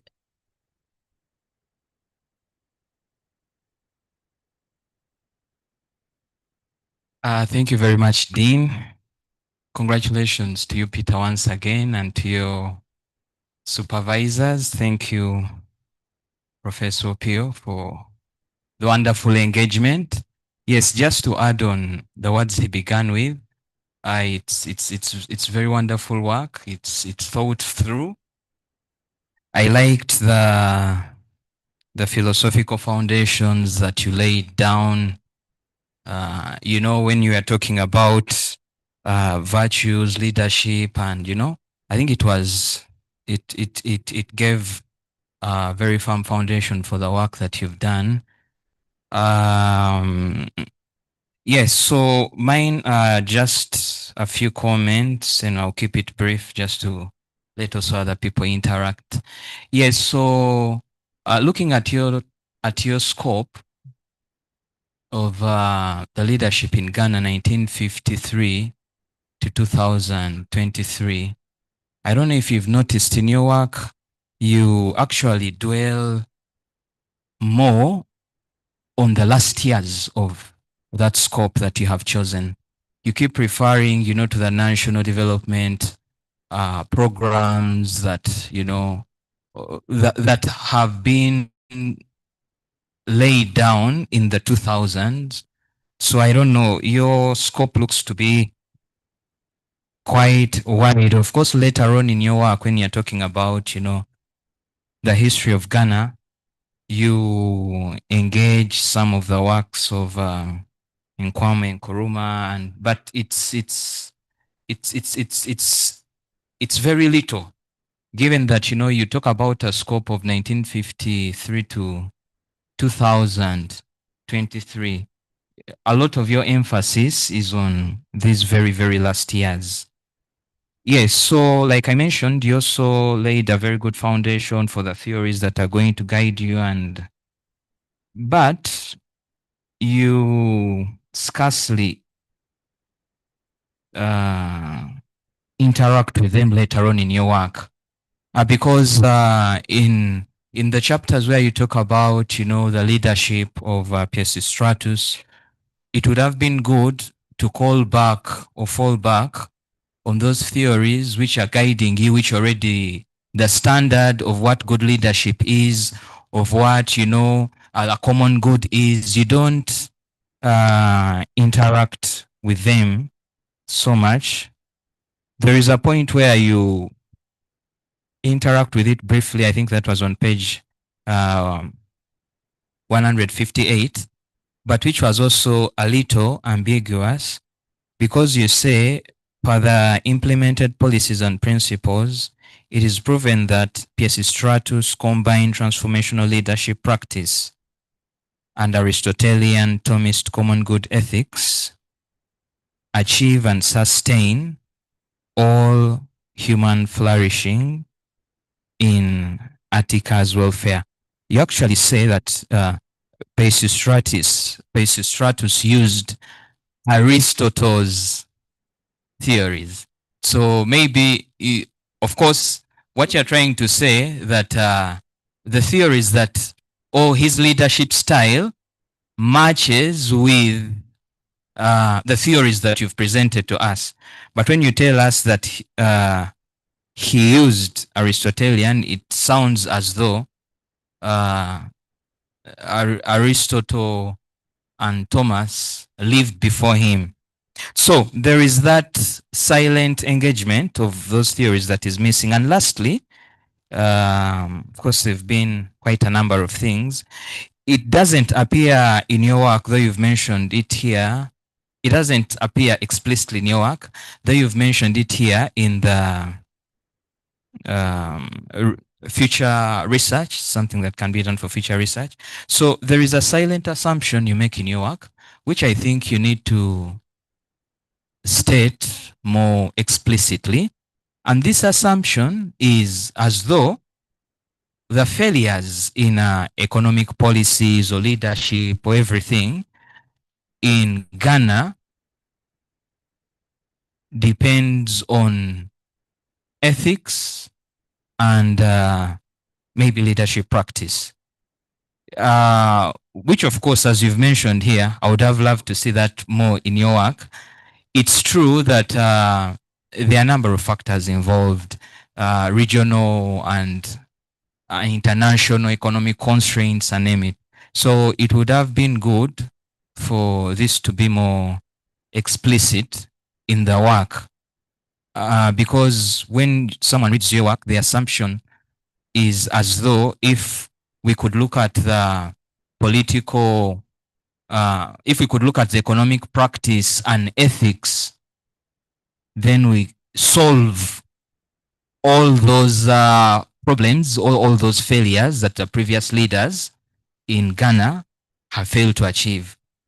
Much as ethics and this good leadership transformational practice is good, but I don't think it addresses all the failures that the previous Ghanaian leaders have failed to accomplish. I think others would probably add on that, but thank you very much for the work. It's very interdisciplinary. You've tackled things in, philosophy, in economics, in development, and I think it is very laudable. Thank you very much.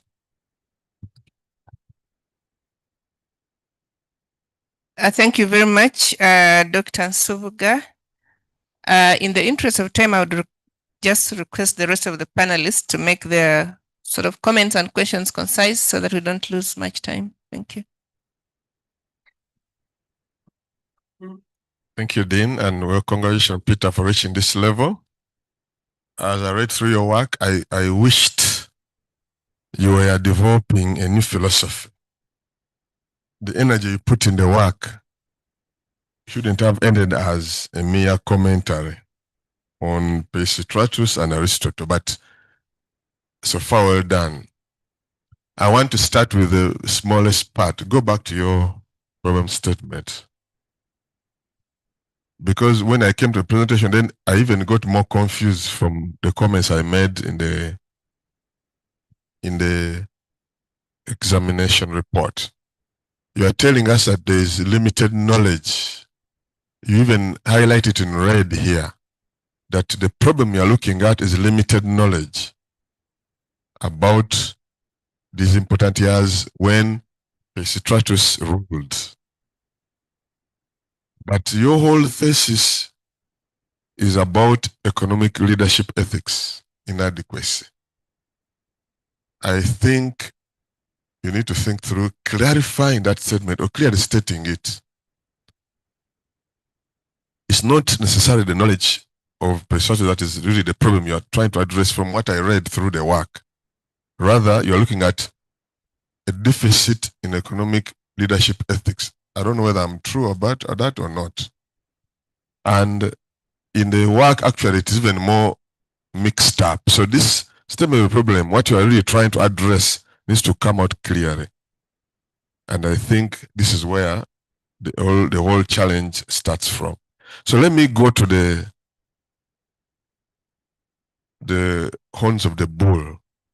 I see you as a fifth column, trying to smuggle in tyranny through the back door of nice philosophical statements and commentary work.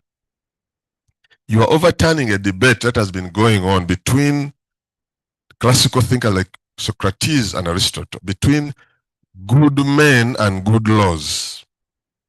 Aristotle, Plato, thought that the people who should rule are the philosopher kings. For you are telling us that the people who should rule are the virtue kings. Those who are well-behaved, men like Peisistratus. And this is where the challenge comes in. Do we need good men or good laws? Unfortunately, I found it very mischievous that you use the book of Aristotle called Constitution to try to present this. And yet this is exactly what Aristotle was fighting against, what he was writing against. Let's go back to classical work. You go and read on your own later. In his book, Politics, book 1, section 6 up to 8, Aristotle states, and I want to read this for you clearly, so that you, as a classic scholar, you follow this. Aristotle states, constitutions are bad or good according as the common welfare is or is not their aim. Of good constitution, there are three. These are the ones you mentioned which are good constitution. A monarchy, aristocracy, and a polity. Of the bad ones, there are three. A tyranny, oligarchy, and democracy. This has been known by all scholars all over the world. It was so ingenious for you to turn it upside down and claim that Aristotle promoted tyranny. I've had you labor before the critical reader to convince us that actually your type of tyranny was like Aristotle, so it was better. I don't think that is a convincing argument, that because it was so old, therefore it is better.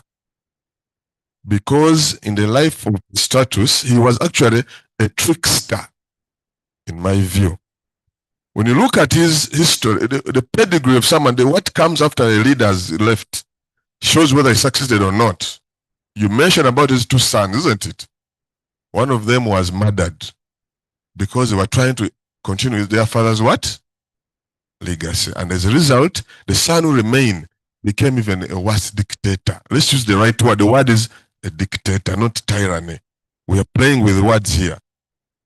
So the point is this: are you trying to promote benevolent tyrants in place of good laws? And that's the danger which you even mentioned in one of the statements you made, that you are not focusing more on form of governance, which means form doesn't matter. So the question is, do structures have impact on leadership behavior? Should we put aside structures and trust the good heart of the leaders? We have had examples here in Uganda. Our beloved president came in as a good-hearted man who was buying beds made by poor men in a Kubili and Wandegeya. And he would walk around and everyone was praising him. Right now, he walks around with a convoy of over 80 cars. He came a good man. I don't know what he is now.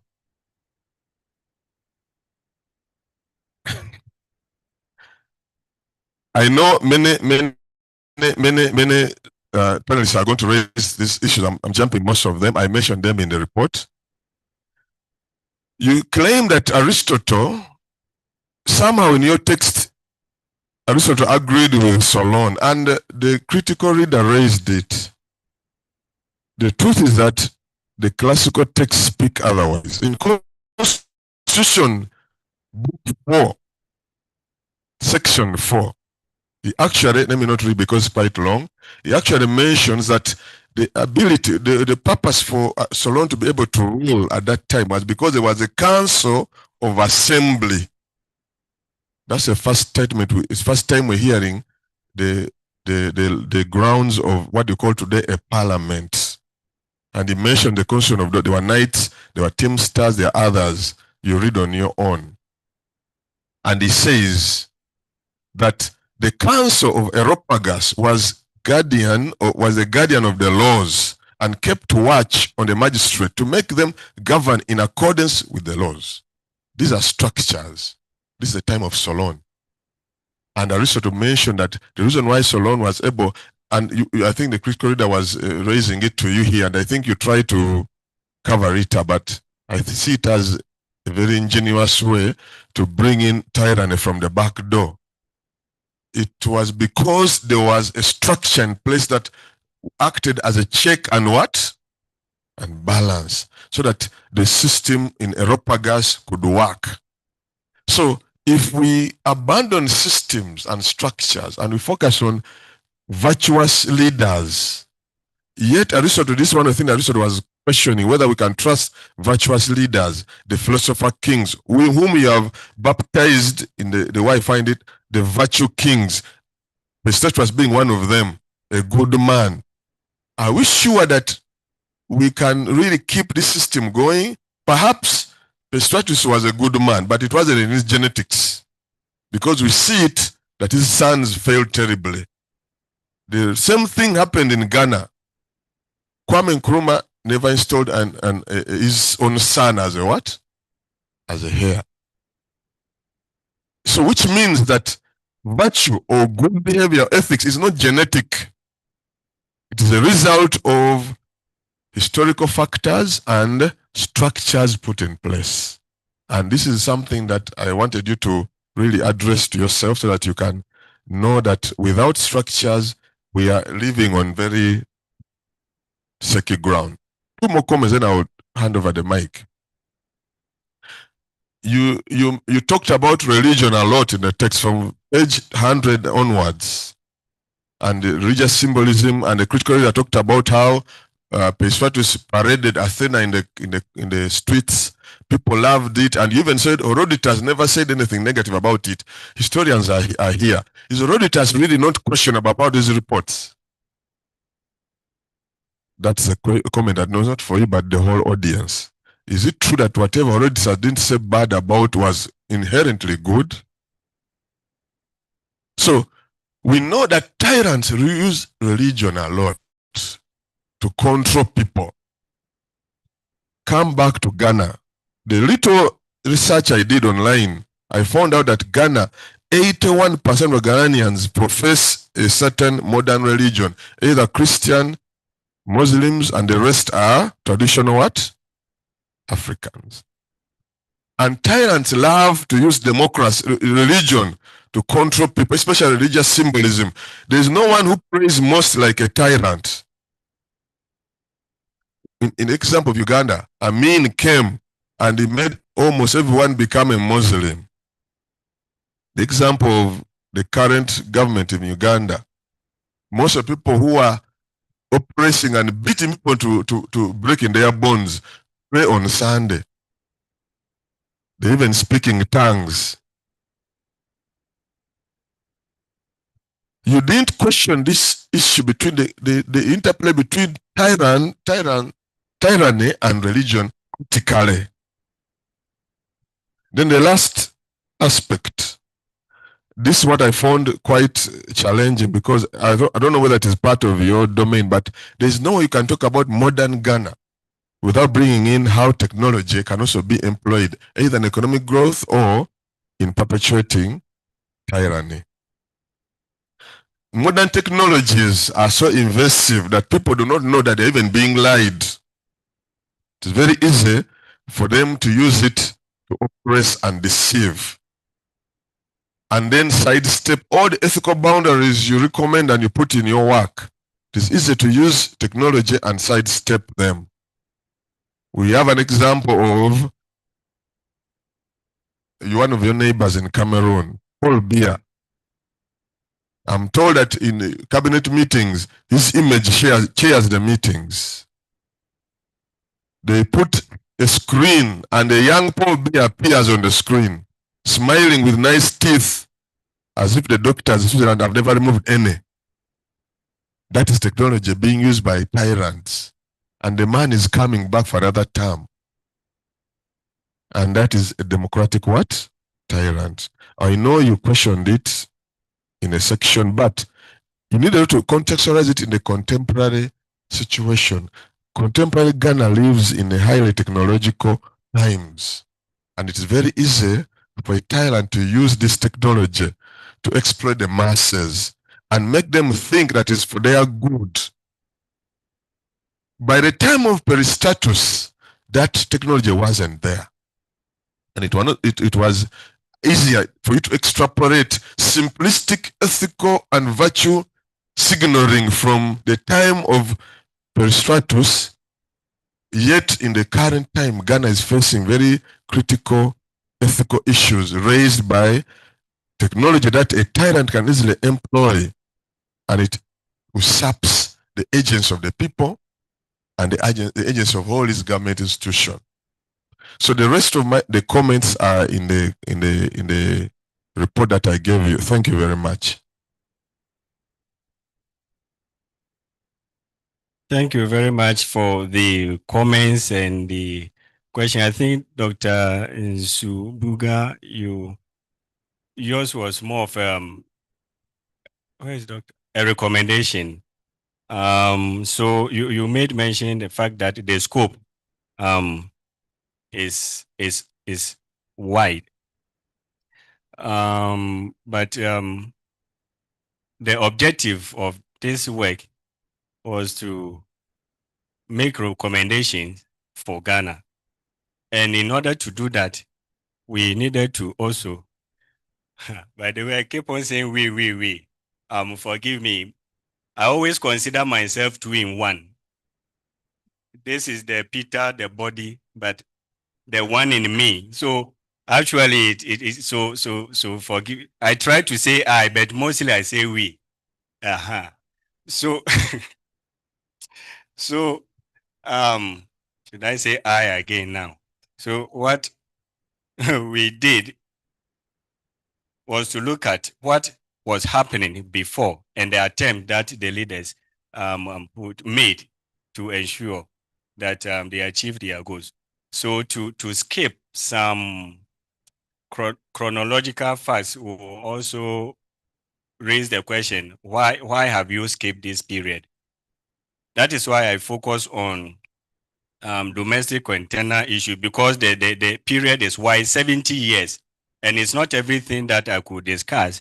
And as in the justification, I raised that although the period is broad, issues that relate to the topic are those that will be our concern. That is why you see a big, a wide range of. And on Nkrumah is little. Again, what I'm picking now is it is pitching Peisistratus against Nkrumah. And as I stated, once we do that, there should be another justification. Why Peisistratus and Nkrumah? Why not Nkrumah, Peisistratus and J.J. Rawlings?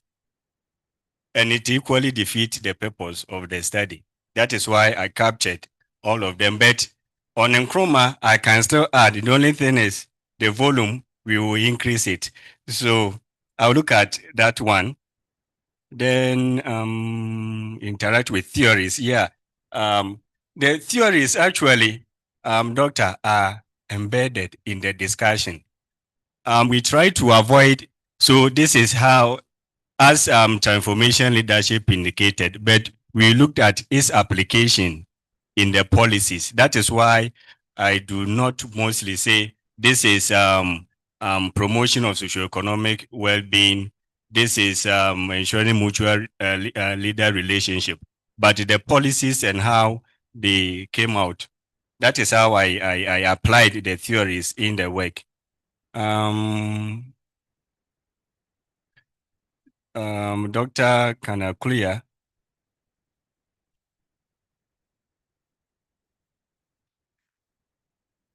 With the problem,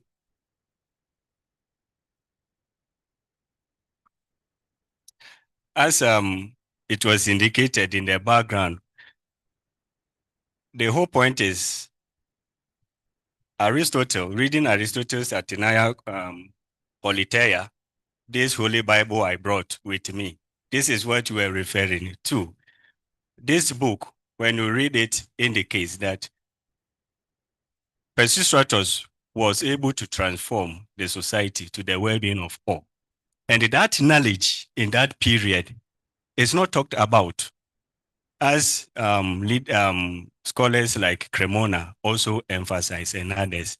So the goal here is that good leadership that happened at the time in the area of economic well-being needs to be researched to project that idea that can contribute to Ghana's economic leadership ethics. So the issues you have brought about, you have pointed out, I'll further engage with my supervisors and see what we can pick or address there. Then the good men and good laws. Actually, when you read Aristotle's Politics, he's also promoting a kind of tyranny. Why must he be philosopher king? How do you determine that this person is a philosopher king? Until a certain deed is done, they say, this man is reasonable or is that wise leader. I may be in philosophy department, pursuing philosophy, but I may not be reasonable.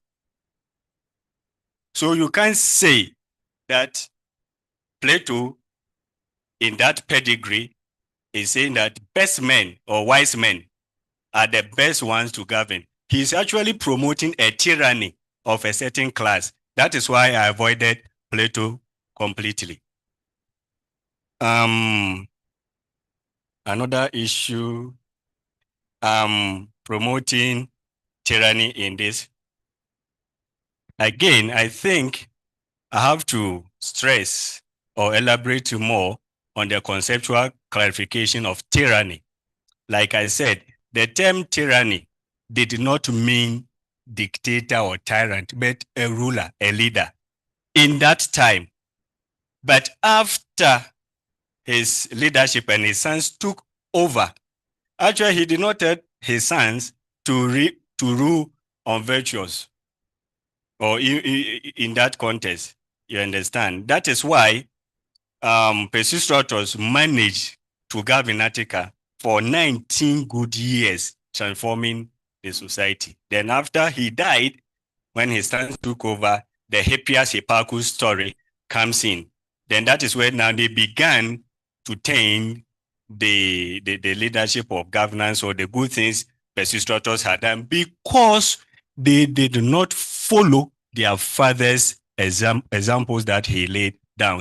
So that has been the major problem. So when we are looking at tyranny, we need to also know the chronology, how it came, where it got to an example. That is why at the appendix, I've provided a list of tyrants in those periods and how the mode of governance that preceded one another and how these leaders govern. So the term tyranny here is not used to project that tyrant to overrule us in contemporary societies or Ghana. And you also made mention of modern technology. What I can say is that for now, even we are battling with the scope in Ghana.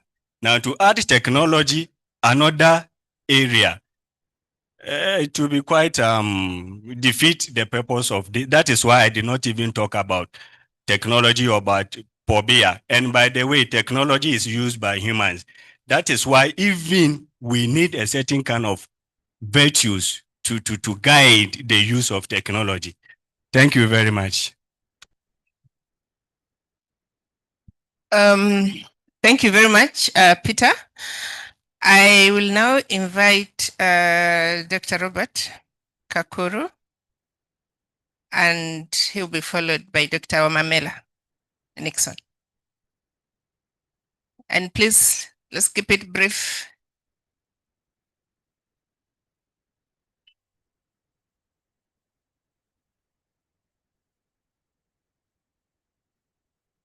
Thank you, Chair. Peter, congratulations upon this step. And I really sympathized with you when Professor Opio was taking you on. I vividly recalled the memories, and I prayed for you. If I had known that he's the one coming, I would have prayed for you more.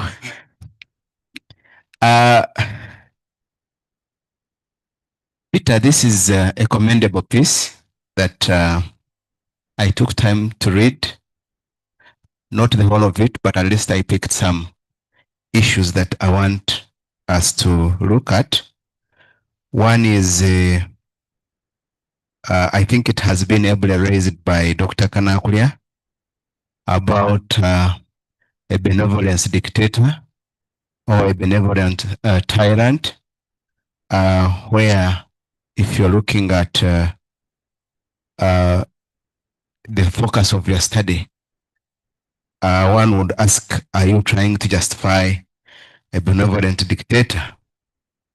Number two is about the dynastic ambitions, where a leader leaves power and the son takes over, and he's the one we are picking as a model. And in this country where I come from, we are having a related issue. I'm trying to understand whether you are actually trying to pick the same ethics, leadership ethics,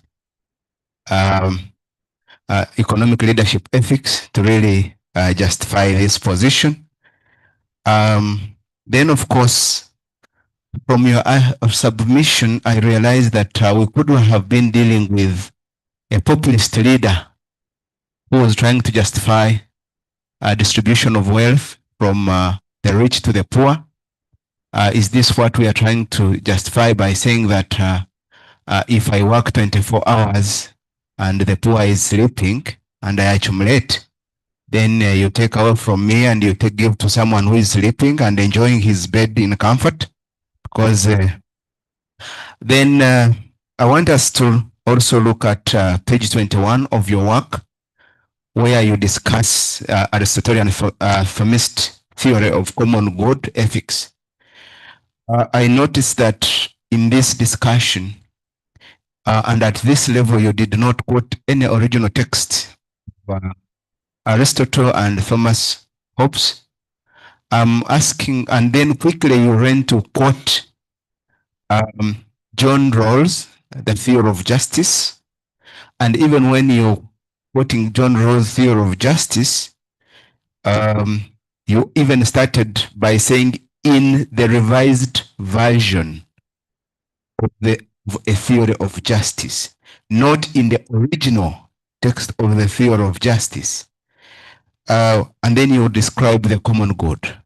Don't you think it is important for you to look at the original texts, really pick the key issues that you would have wanted to address? Number 2 or number 3 is about your objectives. When I looked at your objectives and the methods, objective number 3, to analyze Ghana's political, economic policies and leadership pitfalls from 1953 to 2023. Don't you think it would have been important to conduct historical interviews to complement the document review that you did, particularly for this objective? Just asking. Lastly, in the same analysis, in chapter, in the same, under the same objective, particularly your findings, I noticed that you are largely looking at describing the political regimes from 1953 to 2023 without a direct focus on the policies that were adopted, paying that particular attention to the policies. For example, if I'm looking at Kwame Nkrumah, which policies did he adopt? And if you look at Jerry Rawlings, which policies did he adopt? And you really go deep into this. And then, of course, while you did justice to some, others you did not. How kindly think about that. And then lastly, but not the least, you selected 1953 to 2023. Why not 1952 or 1954 or 2024 or at least 2022? I just want to hear that. Thank you very much. But otherwise, congratulations.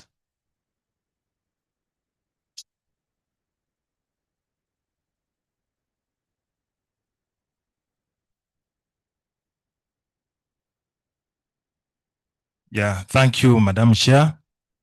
And I would like also to join my colleagues in congratulating Peter Womba upon reaching this far. Indeed, this wonderful work. I had an opportunity to go through it, and I have to report that I have really appreciated it. More specifically, your writing style. Of course, yeah, as the opponent, critical leader said, it is with the little typos and other challenges that we find in texts. That said, I should also report that this work of yours, I imagine, is trying to respond to critical questions people have raised about Africa's problems. And as you're aware, there are many scholars who have raised these questions. We have Segun, we have so many, even amongst us. Many people have tried to look for lasting solution to Africa's problem. And you have really heavily did this in relation to Ghana. That aside, I'd like to know what you mean by economic leadership ethics. What do you mean by this, economic leadership? Maybe before we talk about ethics, can you tell me briefly what economic leadership means? And are you suggesting that there is, for instance, political leadership? There is social leadership? If that is the case, what is the scope then of economic leadership? Given that in your work, you write about everything. Actually, I praise you for having, you have written so much about so much. Yet many times with the PhD studies of this nature, they always advise us to write so much about so little. But for you have written so much about so much. So I'd like you to help me appreciate that. And then you have ably mentioned that this work falls in philosophy, domain of philosophy, under classics, it's interdisciplinary. But now I want to address you from perspective of philosophy. You have mentioned that it's under political, social, and political philosophy, and of course, ethics. But if you are really interested in economic matters, that's my assumption, because you have not yet given me the understanding of economic leadership. Don't you think you would have exploited another branch of philosophy, and that is philosophy of economics? I have heard you talk about Adam Smith. Even people like Aristotle themselves are pioneers of philosophy of economics, but the perspective in which you talk about them is not really, except Adam Smith, but with Aristotle, I think you are more on the side of politics. Now, that is said, I'll not repeat some of the questions that have been raised. Maybe briefly, I'd like to add my voice on this word tyranny, which is very common in your work. And I think there's one chapter, I think that's chapter 5. Chapter 5 talks about tyranny, Peisistratus' attempt, I think, at tyranny, something that. I hope I'm quoting you rightly. Now, many questions have been raised. Of course, you have tried to defend yourself. You have said the word tyranny has, its meaning has evolved over time, which is actually true. But don't you think that your insistence on the usage of this word in your text may lead you into committing the fallacy of equivocation? That is one question. Then, but in addition to that, I would like also to again repeat something that has been said here.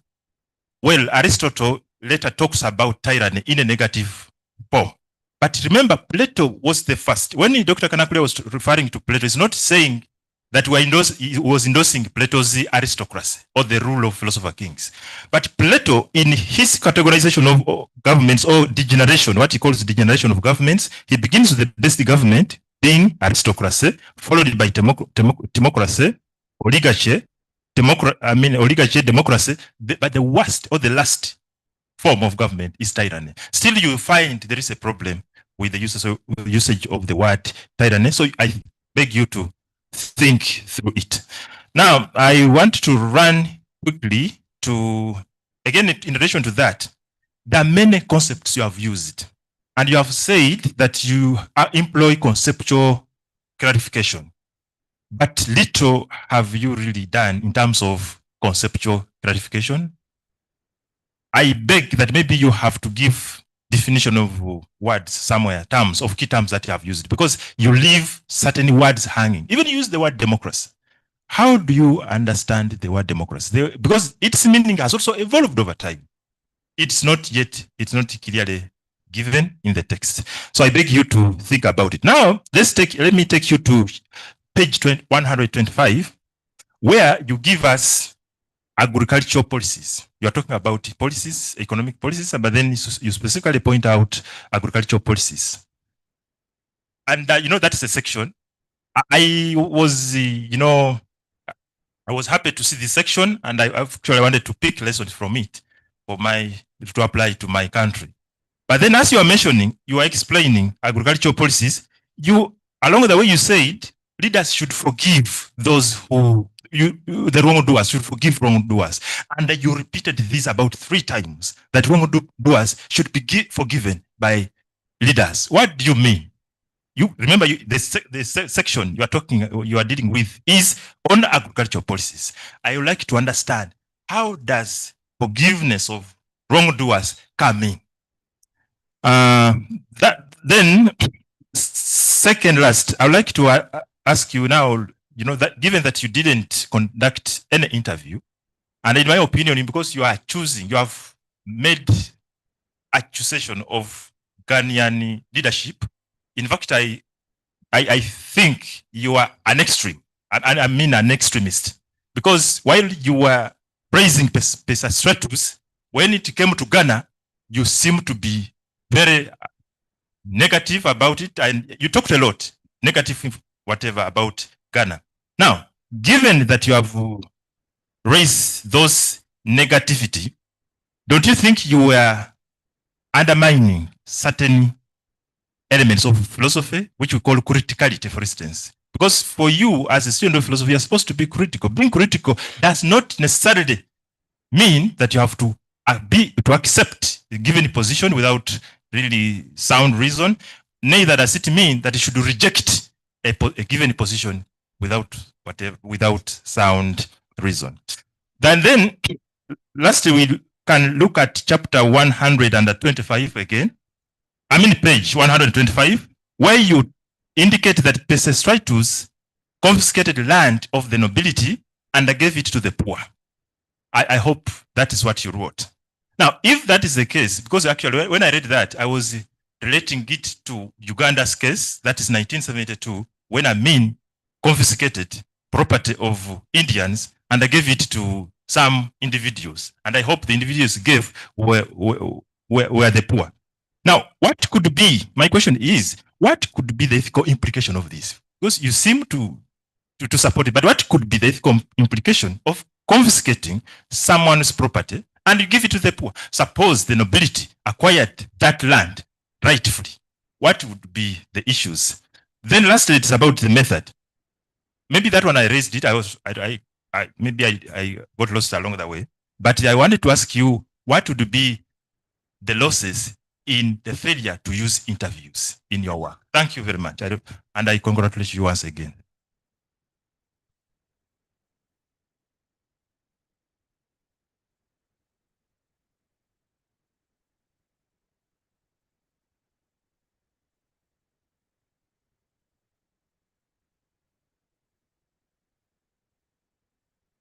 Okay. So, all right.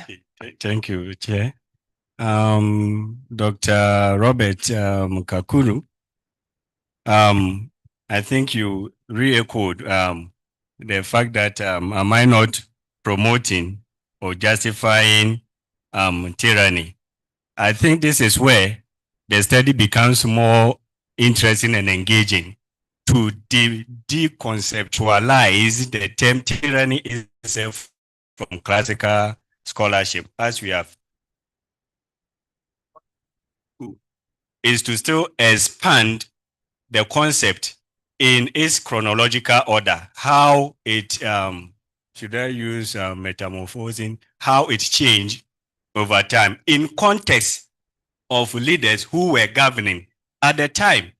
So I will repeat that the usage of the term in our time is still different from Peisistratus' era. That is why it is clearly explained or clarified in chapter 5, right after the introduction, to set the page or for the reader to understand the usage of the term in the time of Peisistratus.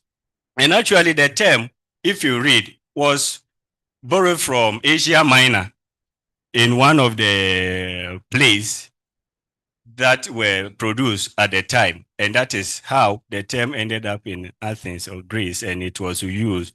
So as much as we are interested in knowing what kind of leadership or form of government I'm promoting, we need to also interest ourselves in its development, as I've clarified in the text, because I see that once people hear tyranny, even when I've clarified, we are jumping it from the text. So please, but I will still expand on it.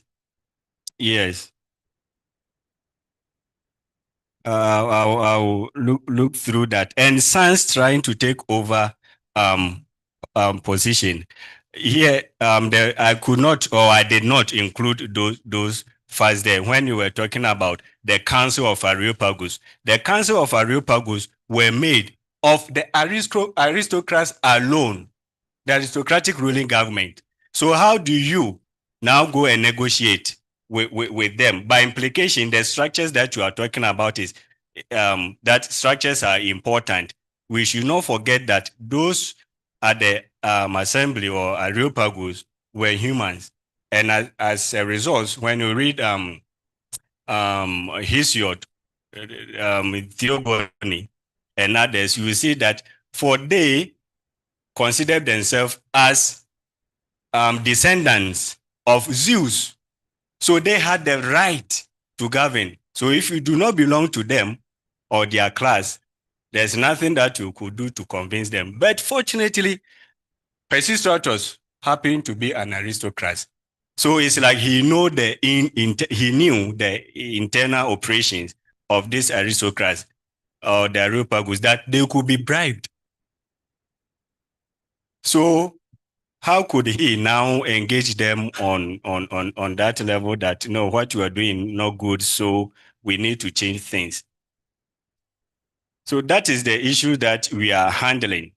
The Areopagus were aristocrats themselves. And actually in the beginning, they governed forever. So that is another dictatorship happening in the assembly. That is why Peisistratus decided to say this is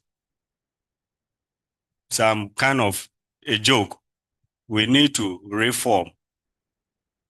Are we trying to justify properly? So when he died and his sons took over, actually, I did not find anywhere in the text that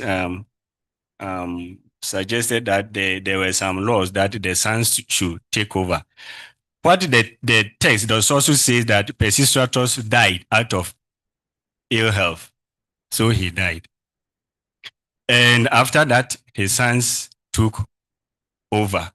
But again, when you go back to the text, it is stated that during his leadership, he allowed all the magistracies to function. So even at his time, there were appointments of Archon, the chief magistrates who govern. Just that in most positions, the text indicate he recruited his trusted people.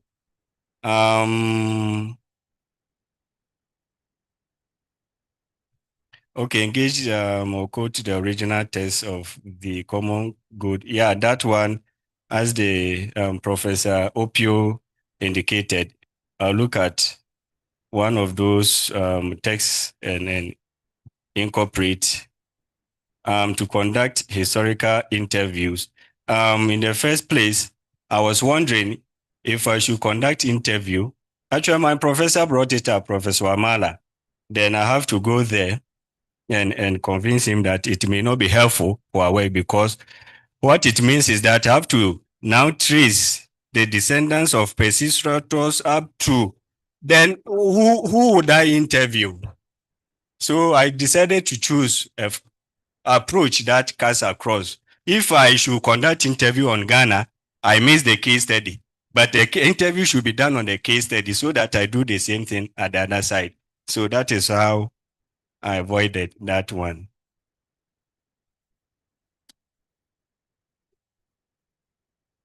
The selected date, the 1953 was purposefully selected because it was, I've justified in the work that it was the time that we had a Ghanaian having control of affairs of politics and economics. But then before we go to 1953, I laid a foundation from the British colonial rule to indicate the kind of leaders and power happening at the time. So that is why I chose 1953, when a Ghanaian had control of realm of affairs. Economic Leadership Ethics by Dr. Wamala. That concept or definition, clarification, has been given in chapter 4, no, chapter 2, the literature review, where I was doing concept. Actually, I've used conceptual clarification, now connecting it with your other question.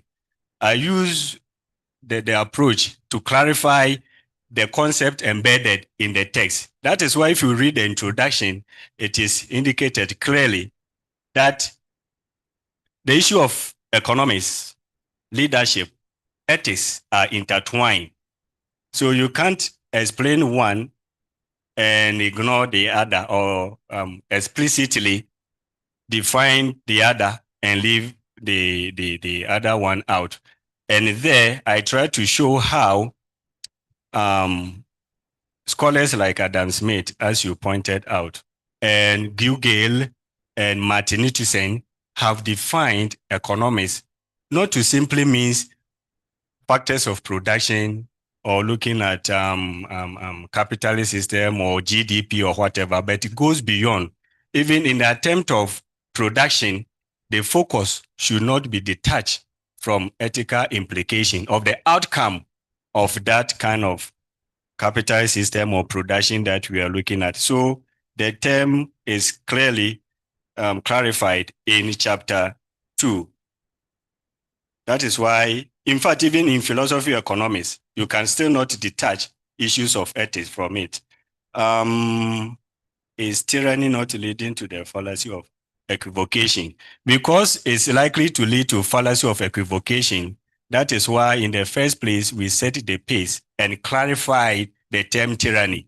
So I will still insist that that session that has been also glossed over needs to be re-looked at, so that this equivocation is not also becomes a matter or a problem. Conceptual clarification, yes, I've touched on that. How does forgiveness, forgiving wrongdoers come in here? That session you are talking about, I was quoting from here. And in that quotation, it captures how Peisistratus was focusing on ensuring the material well-being of the people. And as a matter of fact, as he noted, the leadership before his time, the people suffered from getting access to land and financial startups. And by so doing, he ensured that these people get access to them. So the quotation that Aristotle gives us, or the facts that Aristotle gives us, is intertwined. That at the moment, at the same time he's talking about land, giving capital to the people, he had in mind to also forgive the people who have wronged him. That is why those people that he considered as standing against the well-being, he actually exiled them to Nasos to also find a living there if they don't want to promote the common good.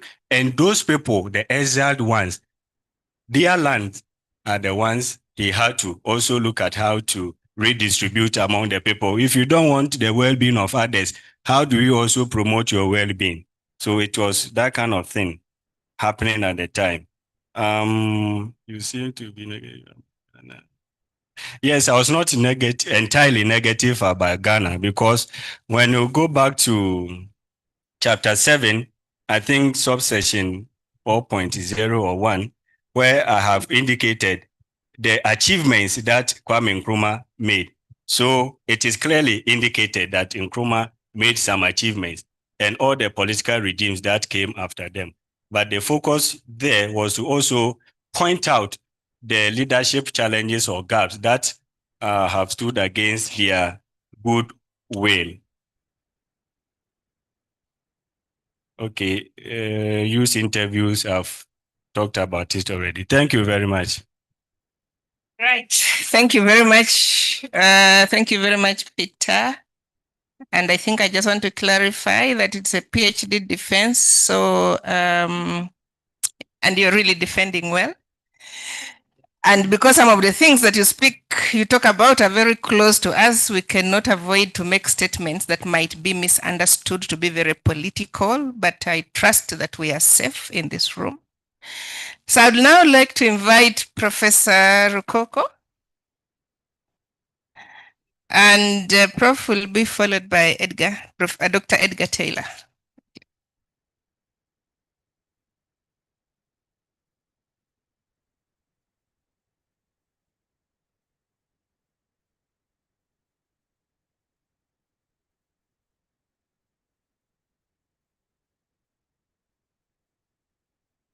Yeah, thank you, Dean. Mr. Wumba, thank you very much for that spirited fight. And I must say, this is one of the few philosophically exciting debates that we have had in a number of years. So as far as I'm concerned, as a man who has stayed here a little bit longer than probably all of you, I am very excited about this work. But you see, I think there must be a saturation point at which we can ask questions and say, we give you a PhD. So I feel we are probably practicing academic tyranny of some sort. But I think we can be briefer and be maybe more considerate. But nonetheless, you see, this academic work, we could interact on it for probably 5 days consecutively, because each of us can see anything differently. So let us not forget that there should be a point at which we should close the discussion. But since I have the opportunity also, I have been obliged to say something. And I have quite many I could have raised, but let me raise a few things. And me, I will ask only questions. I will not lecture. Number one, suppose you removed the word economic in your title. What would you lose? In view of the discussion that we have had, suppose you deleted that word. What would we lose? That's number one. Number two, you have insisted on using a case study in your work and resisted the comparative approach to your work. Yet for all intents and purposes, there is a high level of comparison in your work between Peisistratus' time, the one you are considering, and Ghana. There is that comparison we are seeing. And even in your recommendations, you talked about, when you were giving your last statements, you talked about comparison. So I think about that. For me, you don't have to answer me, but think about it. I think it is there. Now, another question would be, you know, Peisistratus never theorized his system, or never systemized his ethics. And yet he led his nation very well, to the extent it flourished. Why do you think Ghana needs these wonderful ethics from Peisistratus? Another question would be also to think about, but maybe it has been, you see, Nkrumah's conscientism, which was a basis for my master's degree dissertation. You know, it was based on socialism. Socialism has always been, you know, based on the idea of accommodating everyone. We are equal, which is a very highly ethical statement, even though maybe in the application or implementation becomes a little bit difficult, but it is essentially to cater for everyone equally. So why are you saying that Peisistratus is bringing something new now? Lastly, as I said, may I be pointed, look on your page 166 and again page 167. I thought this work, well, I said I don't want to weigh on you heavily, but if you read paragraph 7.43, are you there on page 166? Well, I can only say that it is repeated. The whole paragraph is repeated on page 167. You agree? Okay, for me, I'll leave you there.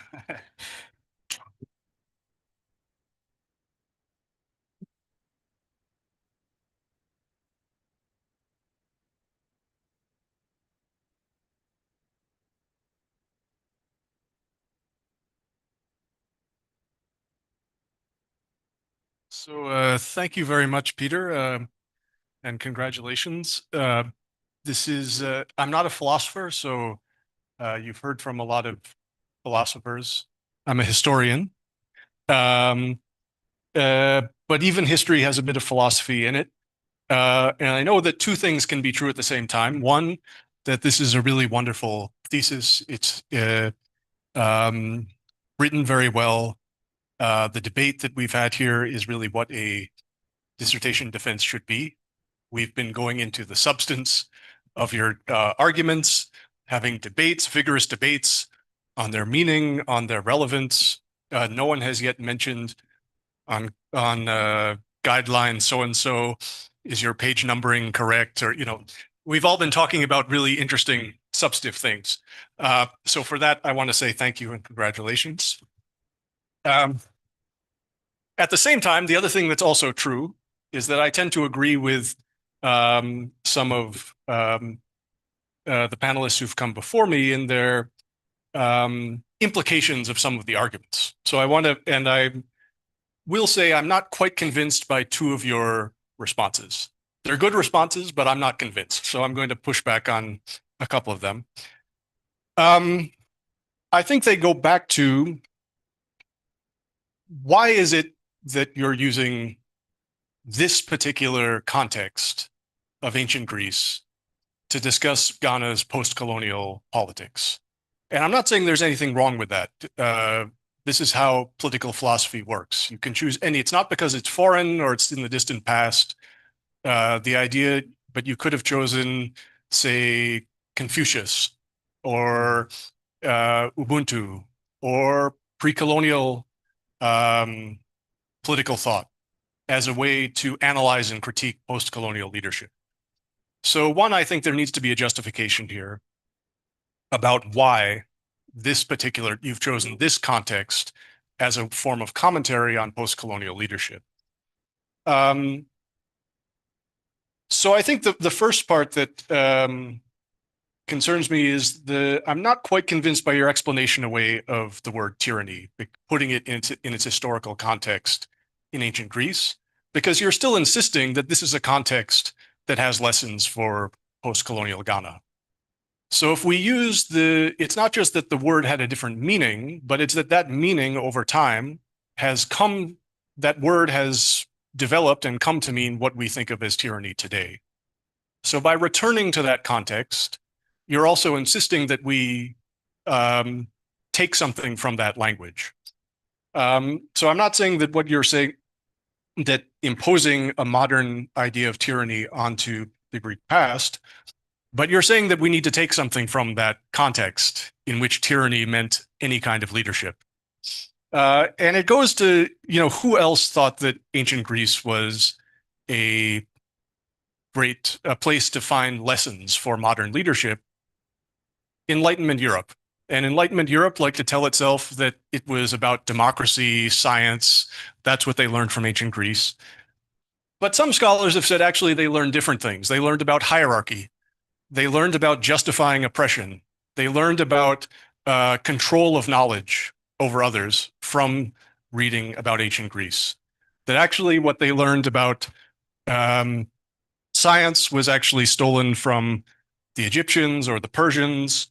That Greece, the mythology of Greece and European political thought was a justification for hierarchy and unjust forms of rule, in the form of benevolence, however that's defined. So my questions are sort of around that theme. The first is that there's a telling use of language, both in the thesis and in your discussion. You refer to the oppression of aristocrats, but when you talk about the people you call leaders, you refer to overindulgence, which begs the question, what makes overindulgence? Is there just indulgence that's okay? What is the over part? And I think that there's something missing here, whereas now I step back into my role as historian, that you're sort of hiding. And I'm guessing, I may be completely wrong, but I want you to tell me if reading between the lines that this is what your thesis is about. I would first note that I think I am justified in asking these historical questions about Ghana, because you do say, I don't have the page number, but I think 50 something, that the study requires historical background. But I will note that you have a very impressive bibliography, 28 pages.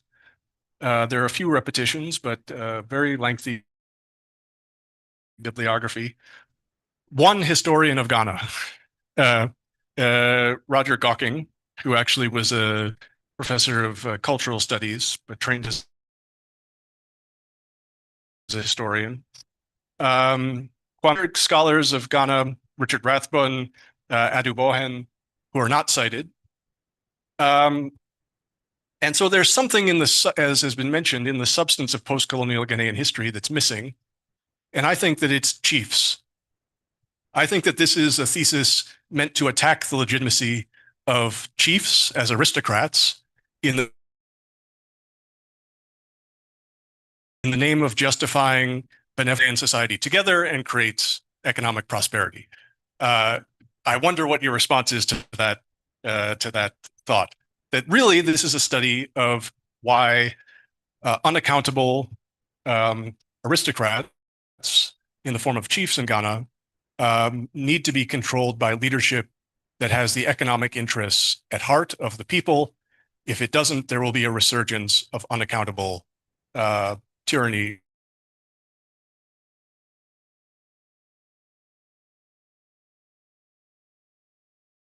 Or oppression. I think that could be just to say what I said, could be dominated through an engagement with scholars such as Rathbun,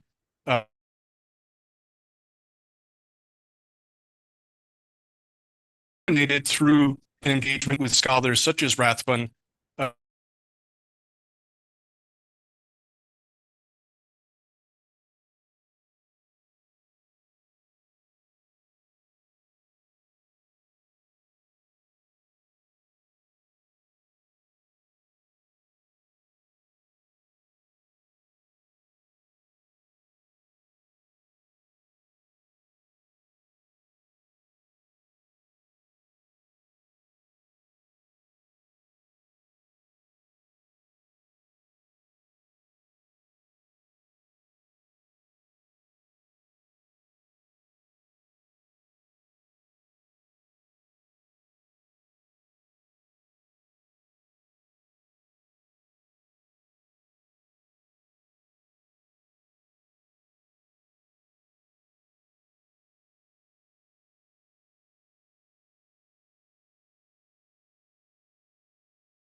been.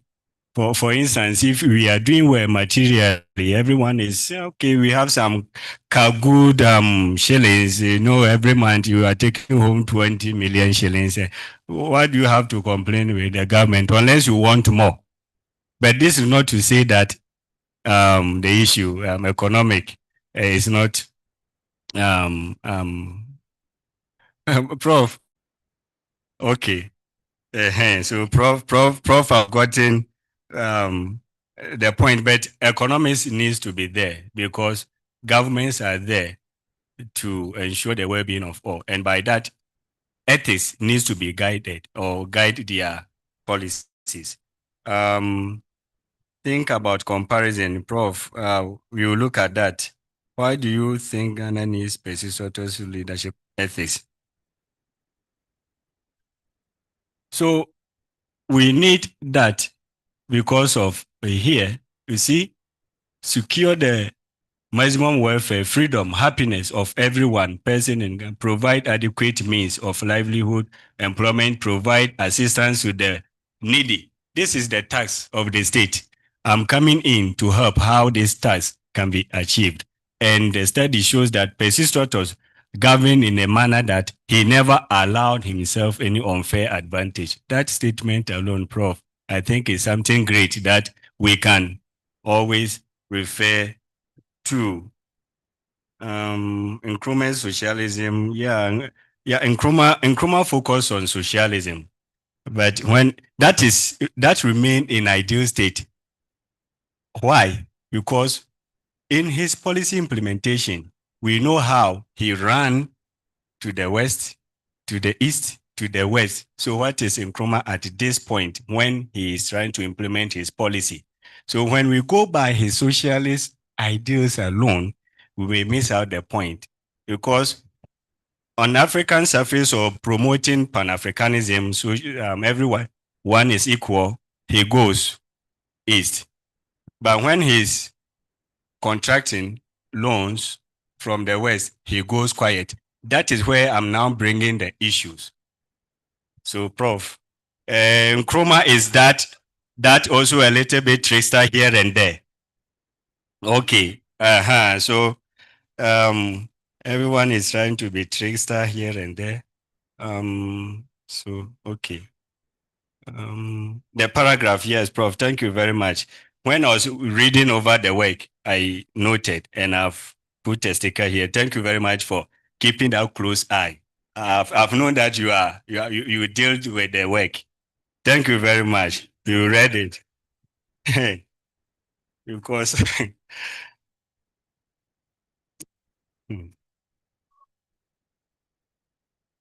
Prof, about the Asian context to discuss contemporary issues in Ghana. And okay, you have cited other scholars that I can also look at. So let me attempt that question. You know, I'm coming in with this study because of two issues in mind, which I did not raise here.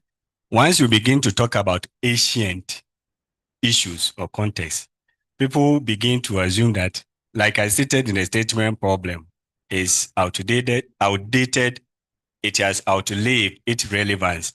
And in the attempt of doing that, we commit the fallacy of antiquitatum, is of old age. What is the relevance? But we also focus on contemporary issues only, where we are likely to also commit the fallacy of novitatum. So you see, everything that is new is the best. But let us, for me, in this context, let's look at the ancient Greek context. Let's look at the Ghanaian context. Let's see the ideas that can inform one another. So that is what this work. That is why I went back, but I will engage you further in the corridors to see further justification for that.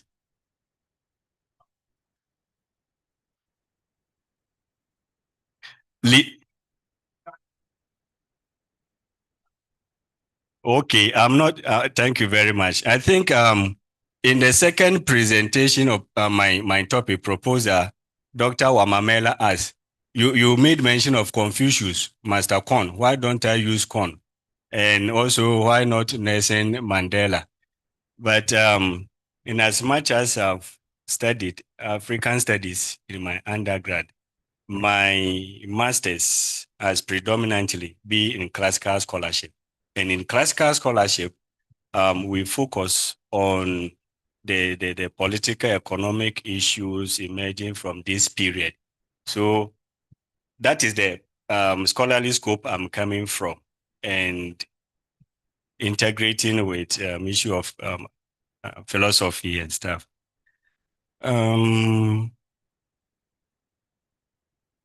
I think that's it. Have I left something out? I think. Prof, I will see you. Don't worry, I will see you. Okay. So I'm looking at, I don't think I've been standing for long. Do you want to sit as you take comments from the last two panelists? Please sit. You'll, yes, please do. Let me save my waist. Okay, so Dr. Koch.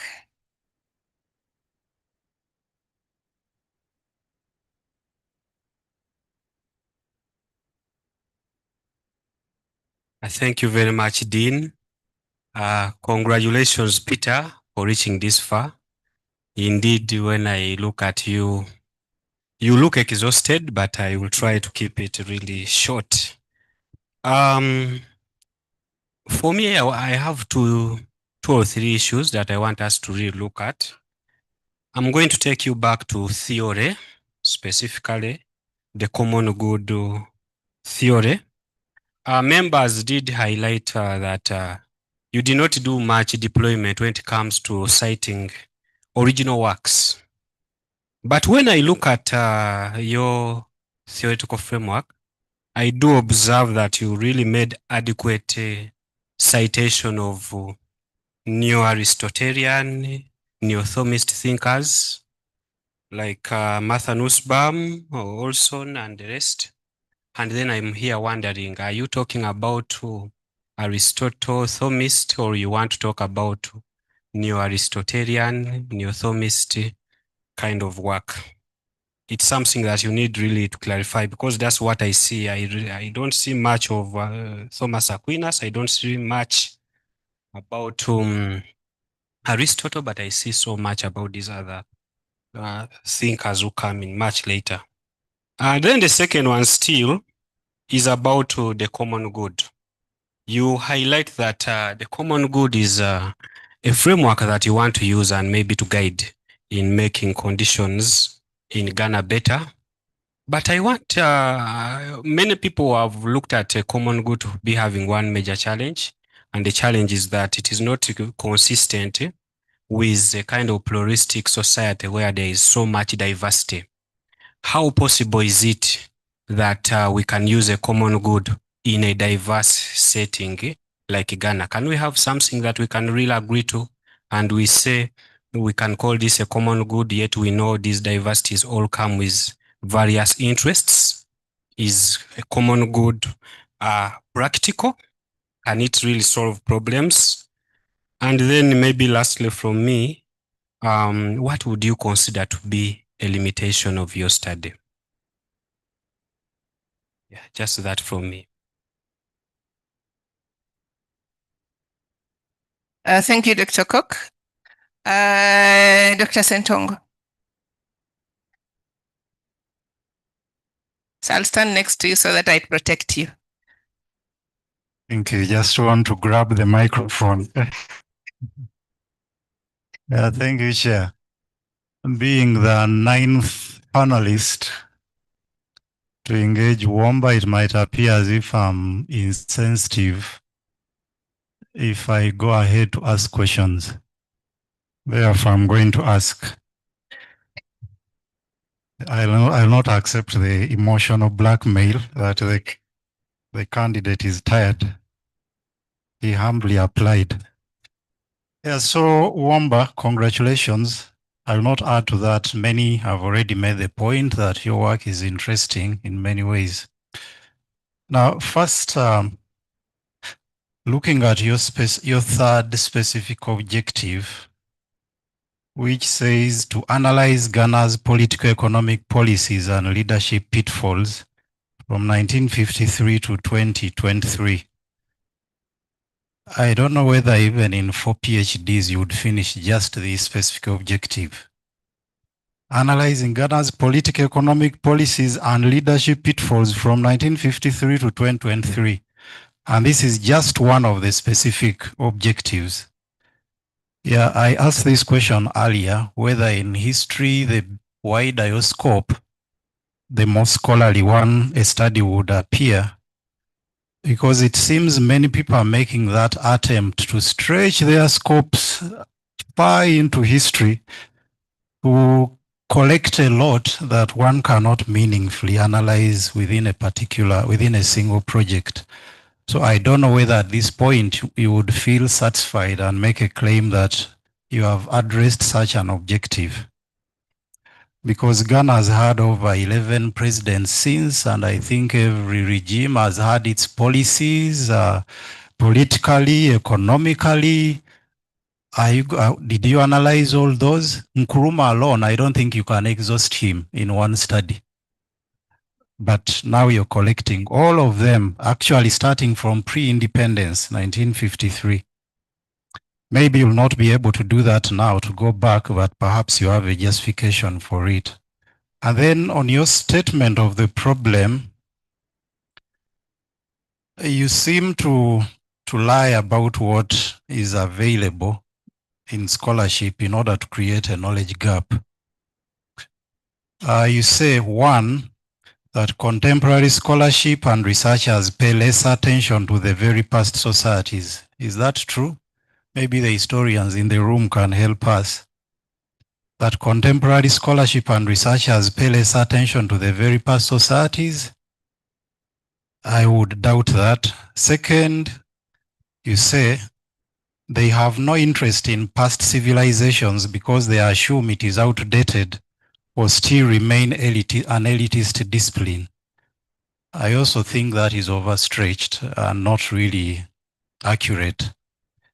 And three, they do not know how to probe into such societies as 6th century Attica to unearth relevant ideas to inform the present public administration. I really think that you could still make your point without making previous scholars to have done nothing, making them appear as if they didn't know what they were doing. Yeah, because I really think there is a lot, and that's why you had material to work with, because other people have engaged in such studies. So perhaps you could think of measuring or qualifying your claims contribution. Then in your methods, the epistemological assumptions, you say you want to explore multiple meanings. And then later you base on that to say your approach is qualitative. But I don't know how you explore multiple meanings of such a historical study. Moreover, when you're referring to a far distant past and you cannot engage with any of those that produced the meanings in Peisistratus's times, you admitted in responding to, was it Professor Rukoko, that you're not going to trace the descendants of Peisistratus to interview them. So how do you engage with the multiple meanings of his realities, and how do you do a qualitative study on such? And relatedly, on method and sources, in studying Peisistratus, you mainly rely on Herodotus and Aristotle. Aristotle lived 150 years after Peisistratus's time. Herodotus lived 100 years after Peisistratus. I don't know to what extent what they write is accurate about Peisistratus and why you would rely on them and tell the story, because the way you narrate, you sound like you've even had coffee with Peisistratus. Eh? Yes, the story flows so smoothly.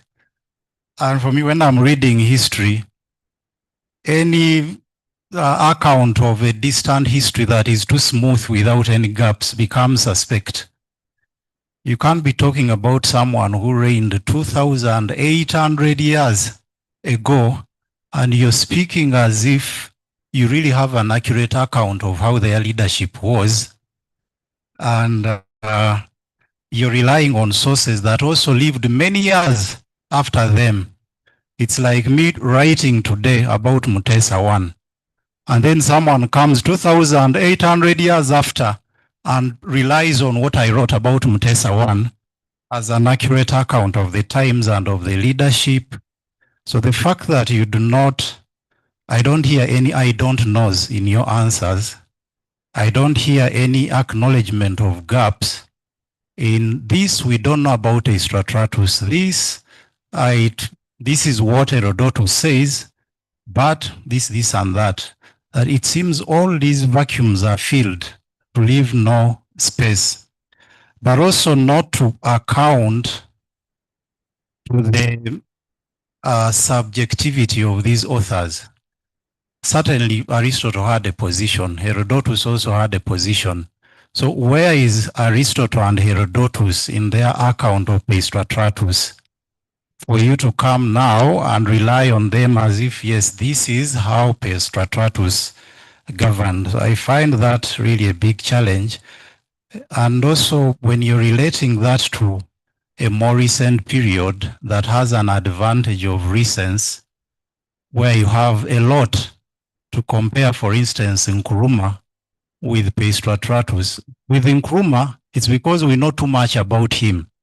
It's just about 60 years or so in the past. So when you're comparing Nkrumah with someone who lived long ago, so many years ago, and we only have two sources or three that we're relying on, I think that comparison might not be fair. Thank you. Oh, the last chair before you stand. I know you had promised to stand. Yes, there seem to be a number of cases of cherry picking in your work, where you just base on, I think the Professor Opio raised it, you base on anecdotal evidence to make huge claims. For instance, evidence of the exchange between Nkrumah and Arthur Lewis make a claim that Nkrumah was imprudent. And then CIA's report to make a claim that therefore Nkrumah was corrupt. It's not really to say that Nkrumah wasn't corrupt or imprudent, but that these generalizations are hasty. The evidence you rely on is quite that it's like you had a conclusion before and you are looking for supporting evidence. So wherever you find that little evidence, you pick it with excitement to say, aha, I proved Nkrumah was corrupt. Here is a report that says so. Yep, thank you.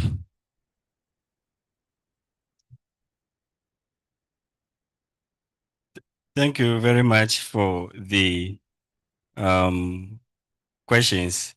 Dr. Cook, clarify new Aristotelian. Yeah, I think it has come severally, so I'll incorporate what Aristotle says in the Politics and some original text from Thomas Aquinas. And how can we use common good in a pluralistic society? Is it practical? In the first place, I would say it is. The common good, transformational common good, leadership, practice, and ethics, in the first place, looks at the ideal, which policies have been formulated around. So here, if it's not practical or achievable, I'm not sure a whole constitution governing the state, 1992 constitution, will want to invoke it or enforce it here. It becomes an ideal, an aspiration for leaders to guide their policies with, irrespective of these pressures. In fact, it is because of these pressures that is why we still need to be guided by this. So it depends on how leaders make effective use of the essential elements and principles and virtues underlying this hybrid theory.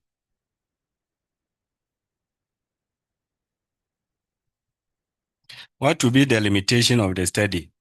I was still thinking about it. I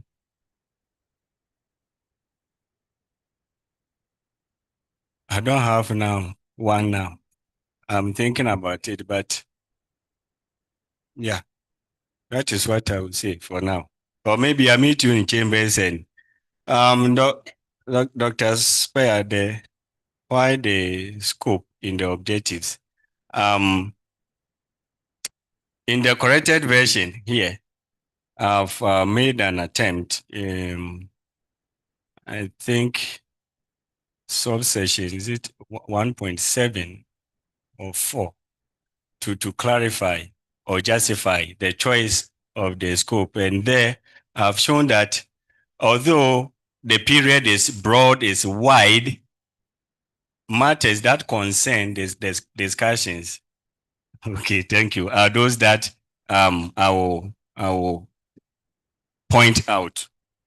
And yeah, multiple meanings. You know, I've tried in the text to deduce multiple meanings, especially when you look at chapter 4, where various scholars like Aristotle, Andrews. Actually, I did not only rely on those two texts. The original text I relied on Aristotle, Herodotus, Thucydides, the Peloponnesian War. Then I relied on Hesiod, his work Theogony and Works and Days. I also relied on later researches and excavations done in Athens, Attica, from the works of Andrews and Raphael Seeley. We also have Panther and Smith. So I can go on and on. What I indicated here is that Aristotle's work and Herodotus, those original translated texts, set the preamble or the major text. But I do cross-referencing from the other sources, and I make meaning or justify the validity of their information based on the point of convergence, where they all agree that Peisistratus did A, B, C, D. So I looked at the point of convergence of the issues that they discuss about so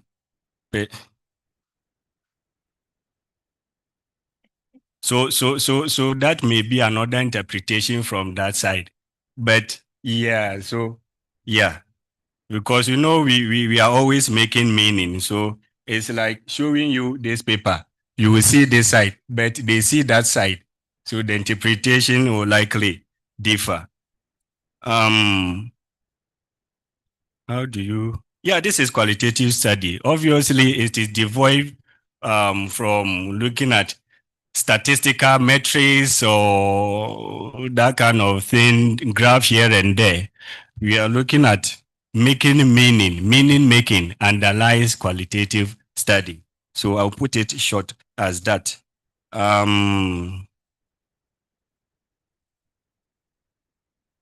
The methodology, yeah, in the revised version, the methodological challenges in dealing with the Asian text have been accounted for. And there, I've also showed the strength, validity, credibility of their sources.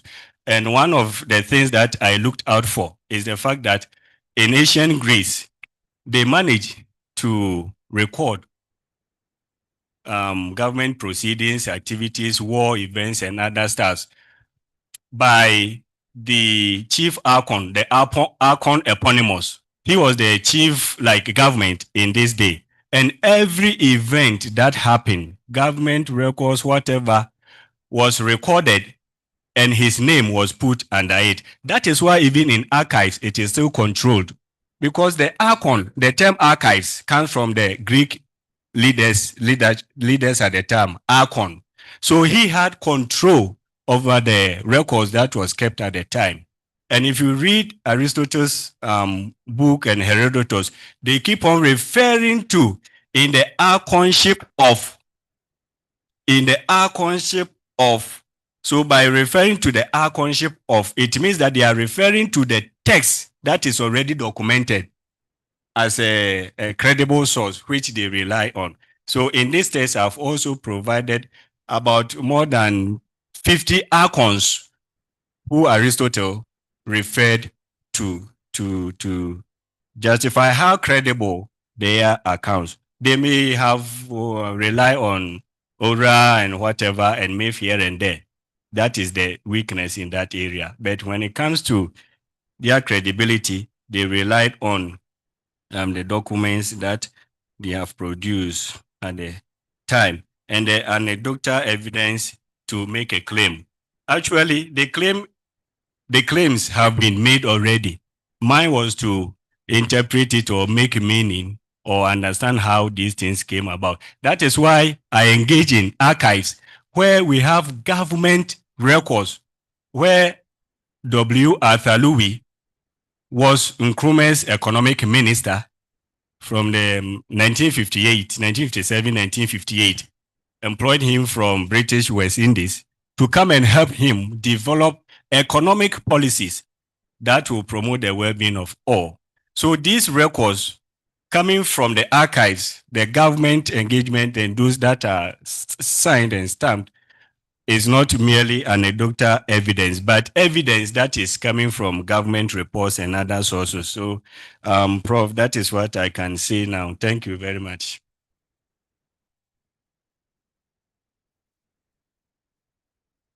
Wow. Okay. I think this is one of the longest defenses that we've had. Peter, well done. Please join me to thank the panelists. I think this side we are done. So it's now that time when we open up to the audience. If you have any questions, comment. Usually we have up to 10 minutes for that. Today we shall have 5 if there are any questions. And I'm going to be like people do when they're auctioning items. And so they count up to 5 if there is no. Okay, let me just be sure that we can see the online audience. Yes. So I'm going to count up to 5 and call it that we are all satisfied. Okay. So any questions? 1. Comments? 2. Concerns? 3. Online? 4. And back here? 5. So thank you very much. Thank you very much. I'm going to request that everybody else other than the panelists step out to stretch a little bit and allow us take the final decision. It will not take us very long. Peter, you can stretch a little bit. And Professor Farouk, please do the needful.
Professor Farouk,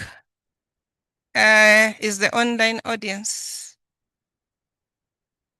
on? Okay, good afternoon, everyone. Good afternoon. Thank you. And it's been a long, long day, and long because I was learning to pronounce this word. Peisistratus, Economic Leadership Ethics, Lessons for Ghana. Thank you, I made it. Okay, this has been a very unique defense for me as chair, and I think it's one of those few defenses that I've not had anybody ask the candidate to tell us their positionality. That that question usually comes from colleagues from the Department of Philosophy. And now I realize that when you're doing philosophy, they don't ask you about your positionality. You can just speak and speak and all that.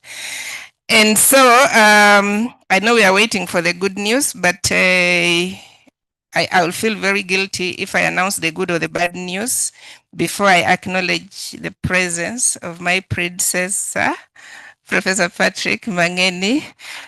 Thank you very much. Thank you very much for making time to come and see the children that you left behind grow. Okay, so as panelists, we've done our work, and we tried not to make it another viva and take another 40 or 50 minutes. So we've tried to be brief. And of course, Peter, you've done very well. You pass and pass very well. So big congratulations to Peter. And I want to hear the hand claps for the candidate. Big congratulations to the supervisors. Big congratulations to the Department of Philosophy, to the School of Liberal and Performing Arts, and of course to choose. And then a big round of applause for our critical reader, Professor Opio. We celebrate you. Thank you very much. Very, very much. Okay, so Peter, the work was good, but you know that every cloud has a silver lining. So listening to the conversations here, I know that you anticipate that we are going to ask you to do so much. I took down all the comments, but I'm only going to share what, as a panel, what we have agreed that you can be able to do within the period of 2 to 3 months. And the biggest elephant in the house, that word tyranny. We suggest that you delimit how you use the term. And you could do this by clarifying the evolution of its meaning, which you did explain here, but which perhaps doesn't come out clearly in the text, and that's why you had many people asking about that question. But even when you do that, you should nuance the concept so that you don't only emphasize maybe what we would consider as the positive part of it, but also critique the concept at the same time. So what is good about it, what is not, and how are you using it, so that you are not misunderstood to be advocating for tyranny. And then the other one, and perhaps where I should have begun, is clarification in the area of the problem statement. And there are two things here. One is that you should not exaggerate the gap in the scholarship. And secondly, that you should also highlight the fact that there is the deficit in scholarship on economic leadership. So that doesn't come out clearly in your statement problem, and yet members of the panel feel that that is a very strong aspect of your work. And then the other one was that, okay, so while it is okay that you're using this concept from, or classical works from ancient Greece to talk about Ghana, you do not highlight for us the political stakes for Ghana beyond the concepts. So maybe this is something, again, you want to reflect on. There were a few concerns about the objectives, and I think you've got feedback on some of them. And of course, at this point, we cannot ask you to change the objectives of the study. You would have to go back to the field. But as you revise, we would like you to do your best to align the objectives to the work so that it reads smooth and flows well. The other one is, so this concept of common good, I'll come to you for lectures on that.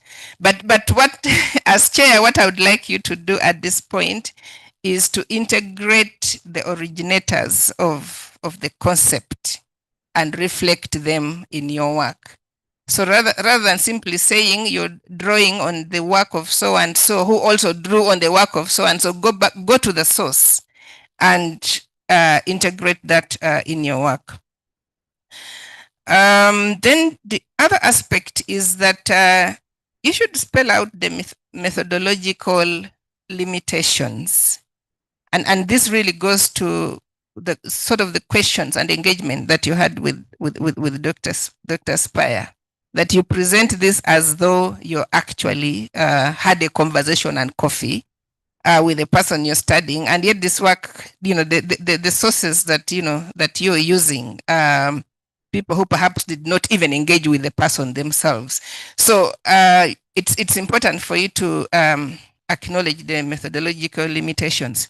So some people would say, what is it that your sources allow you to say, and what are you not able to say, given the sources that you have? And then the panel also felt that we'll still feel cheated if you don't engage Kwame Nkrumah a little bit more. It would be nice to see a little bit more of Kwame Nkrumah in the work. And the members pointed out particularly the chapter on the literature review. It seems scholarship on Ghana is a little bit thin, so maybe you want to really pay attention to that. And then as I come to the end, clear out the repetitions. Professor Rukoko pointed that out, but also as you continue to read through the work, you might be able to see that there are other areas where you repeat yourself. So clean that out to make the work even better. And lastly, and this lastly goes to all PhD students in this room, but also even to us, myself inclusive, clean your bibliography so that you don't have annoying repetitions, which will water down the work. Somebody looks at your work and then just looks at the bibliogram and says, no, but look, he's citing this one scholar like he's providing details of this one text 3 times. If he paid attention, this kind of repetition would not be there.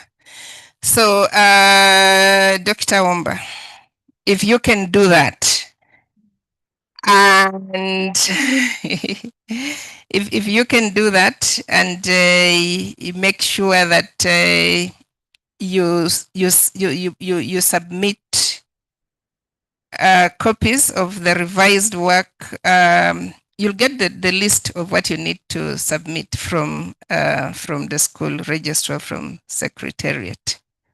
Then I think we'll be looking forward to seeing you walk the red carpet come the next graduation. And at this point, as I end these remarks, I realize that I did not ask us to appreciate Secretariat, our school registrar. May I ask you to please acknowledge the work that Florence does for all of us. Florence, thank you very much. Even when you're on leave, I never asked you to come here just because there is a defense or to help students register. We don't take that for granted.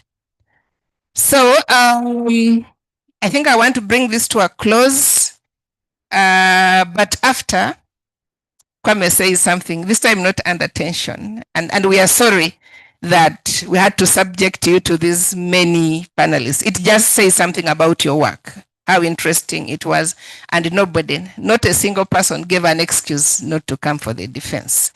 So many congratulations, and I think I hand over to you, and after that, people can leave at will, but normally as a tradition, we have a photo session.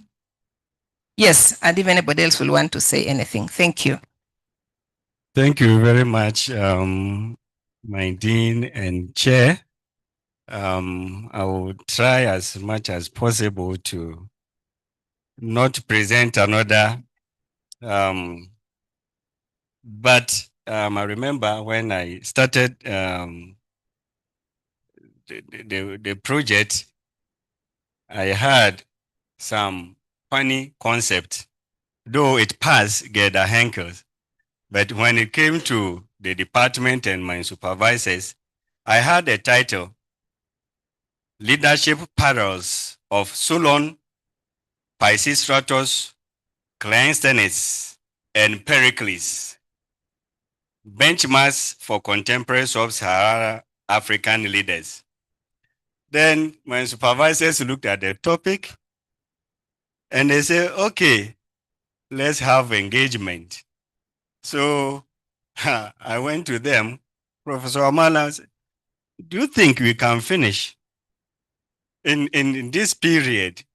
4 leaders, do you want to finish in 10 years? But the point was for me to go and think about it.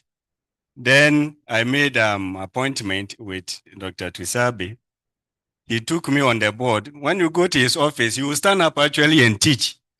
Kwame.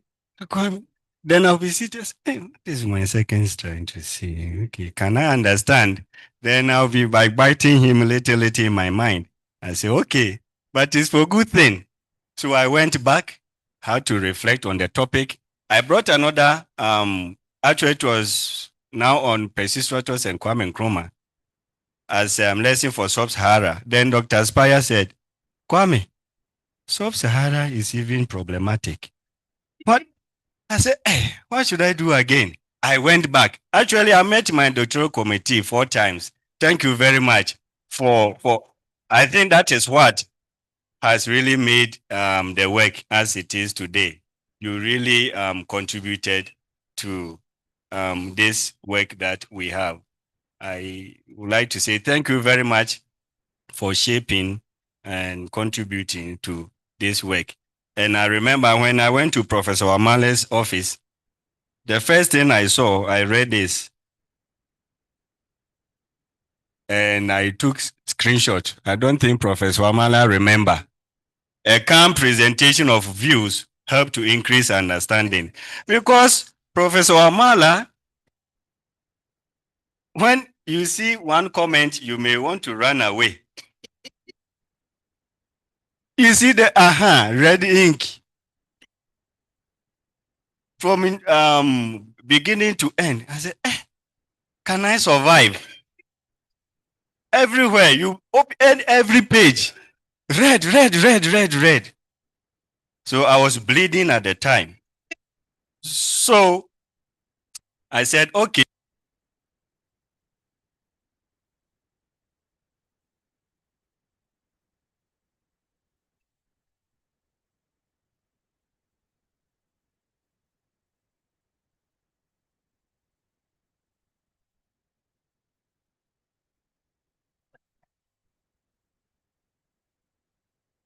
Papers and still be writing front and back. I said, Kwame, can you survive? So let's see. Actually, in less than 3 years, we managed to finish this work. And not because any super good or whatever, but because of their guidance. Actually, it really helped. At a point, they will direct you not as a supervisee, but as a son, grandson, or something to make you more focused on the work. So I actually brought this to show your commitment and how you have contributed to my work, my professors. Thank you very much. And as Professor Wamala will say, action without delay is the basis of efficiency. Actually, I was also learning from you.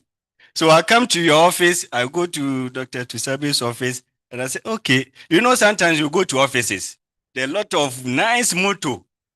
So I was trying to see, does it also reflect in Professor Wamala? Action without delay. So I will submit a chapter to him. Before you know, in less than 1 week, he's calling you, come for it. I said, wow. In less than, so he was actually acting what has he has placed in office. And the same thing, Dr. Tusabe, the work will not go more than 1 week. And we met almost every week. Almost every week. And I can't thank you enough for the tremendous work you have done for me. Dr. Farouk, please, at this point, can you get back to the project? Because, yes, as we also see the online audience.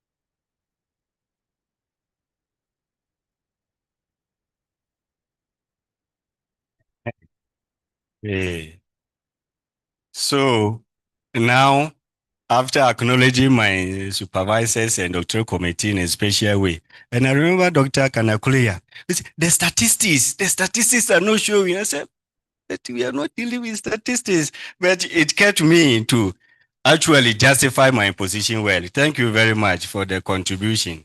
I actually appreciate. In the first place, we've come this far because of the source of life that has made us here, the creator. I will not name him because people have different names for the source of our being, for helping us come to this far.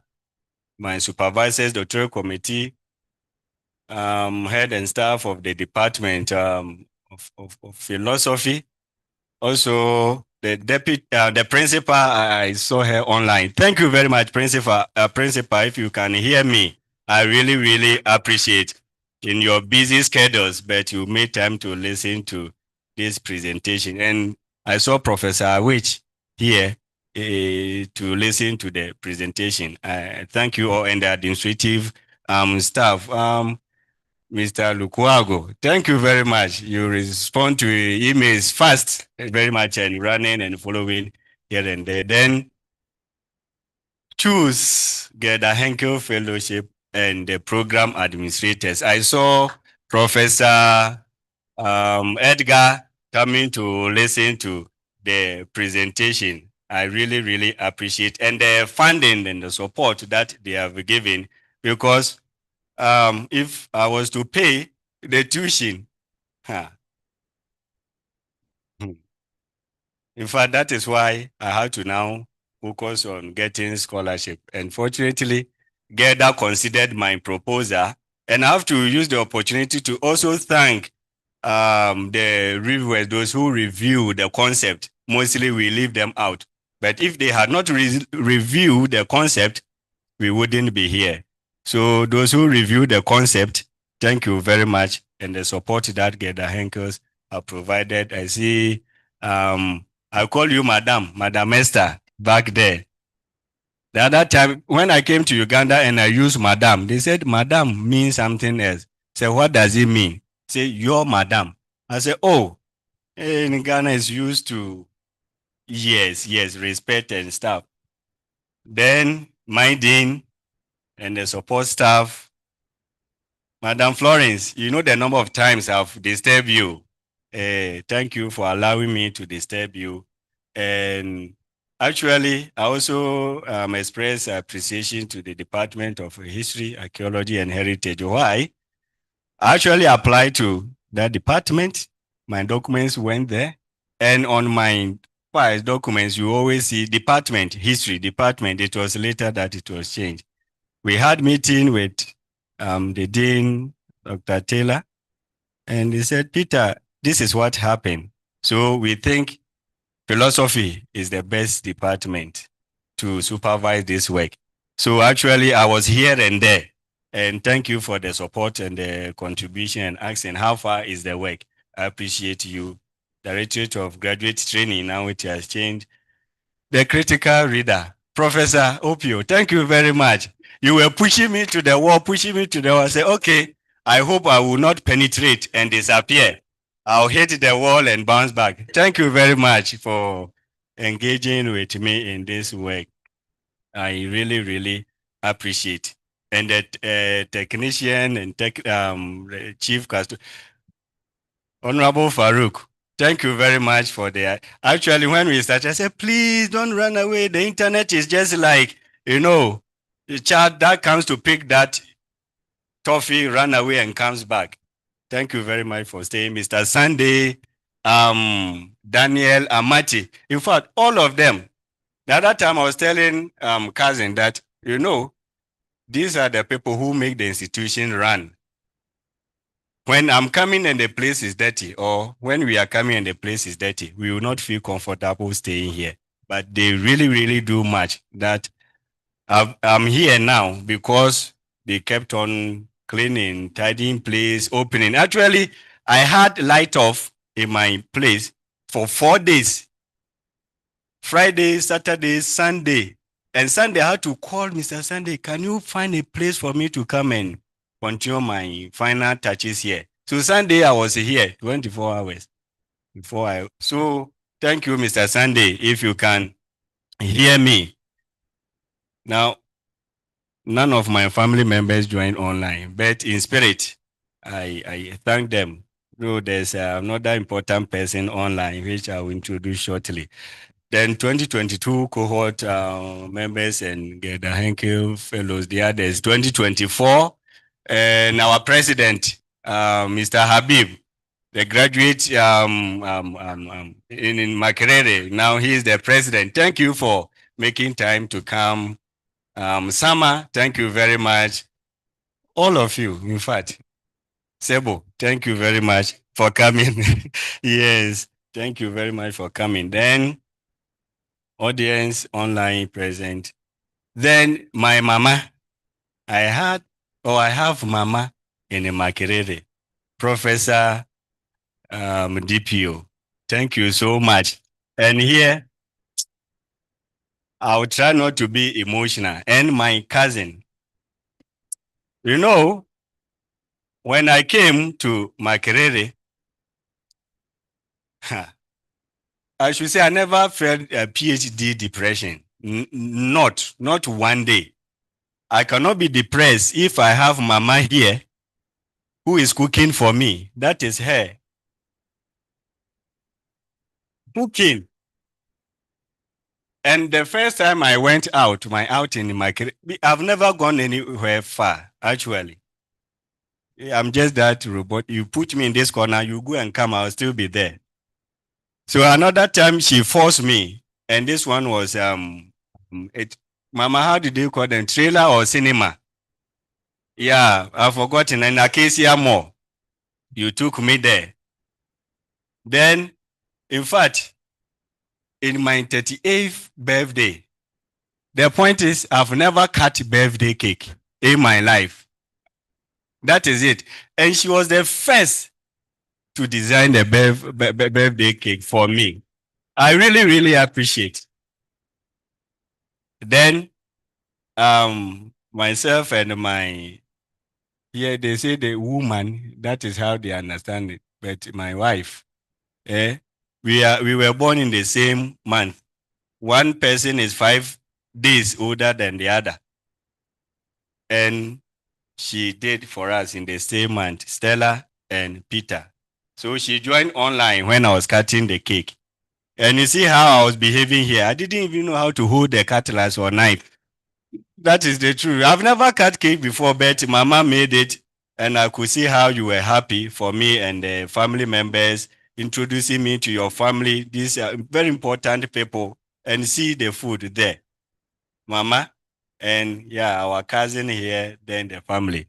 I cannot thank you enough.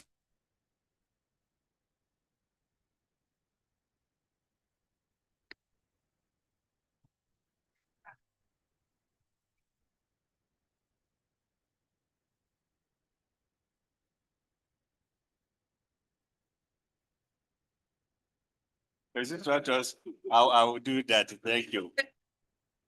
But another special thanks, appreciation to the cohort members. But beyond the cohort, I also had a sister, which we use the code cousin, and she's the one seated there, Lillian and Babazi. She has been very, very instrumental. Actually, sorry for suffering, how do you call it? Defamation of character. You know what I'm talking about.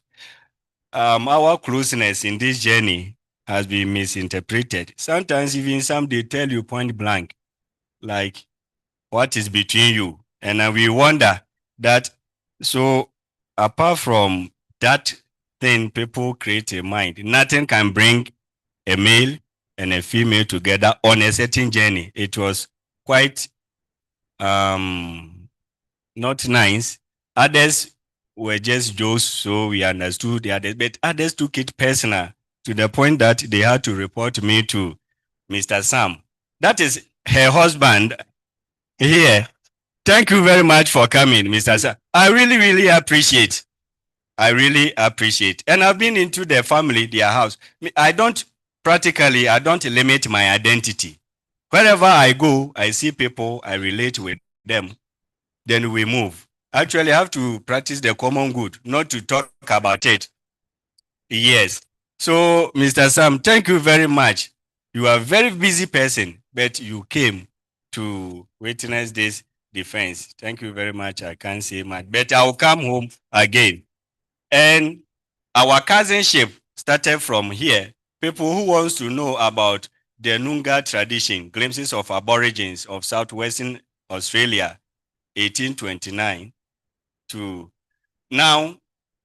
When we started the program, I told cousin that it seems I know you from somewhere. And it was just like a joke. I said, I know you. My spirit tells me that we have met somewhere before. This is just reincarnation. When you were coming, you decided to come to East Africa, and I decided to go to West Africa. And I did not leave it there. I probed further.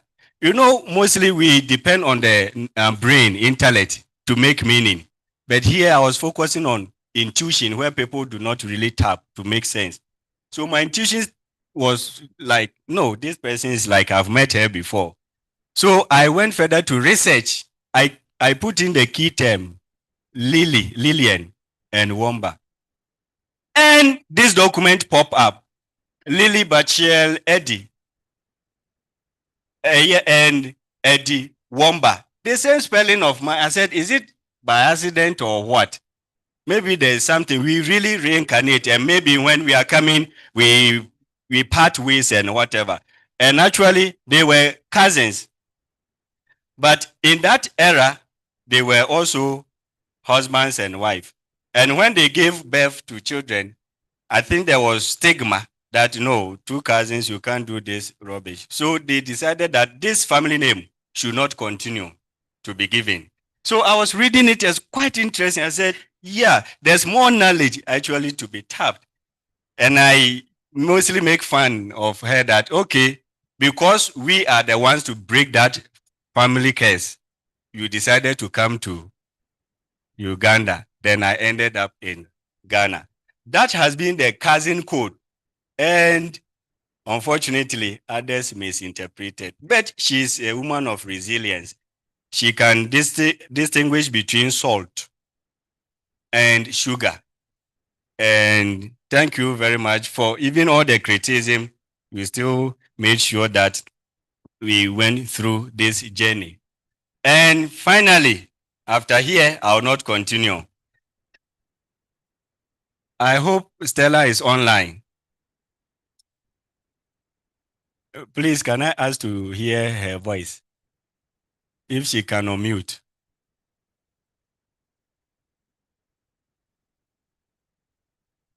She can hear me. Audio. Yes. No, she knows the name of Lillian. They've talked before, right? Hello? It's on mute. Yeah, they said you have to unmute. Yes, Sir Farouk, Dr. Farouk. Yeah, as he's working on it, I will start. The screen that you saw is where actually I think she gave me a prophecy on April 12, 2022. She was defending in this same room, but she sat there. The camera was here. I joined online as she has joined. She was here taking care of academic affairs, and I was home taking care of home affairs. Now it is a swap. By the 72nd graduation, I also joined online. And when you saw the vice chancellor, the chancellor at the time was giving the award. Then stay. Hello. I can hear you. Fantastic. Fantastic. So, Dr. Farouk. Yes. Okay. So, when she finished graduation and came home, remove the gown and put it on me to wear it. That I'm going to also wear it. And today, your prophecy has come to pass. We are wearing it together here in Makerere. And I think what we have to do is get a little Pekin, a little baby called, and name him or her Makerere. Yes, because this is where the journey started, and it's not ending here. It will continue. Thank you very much for withstanding. Yes, for understanding.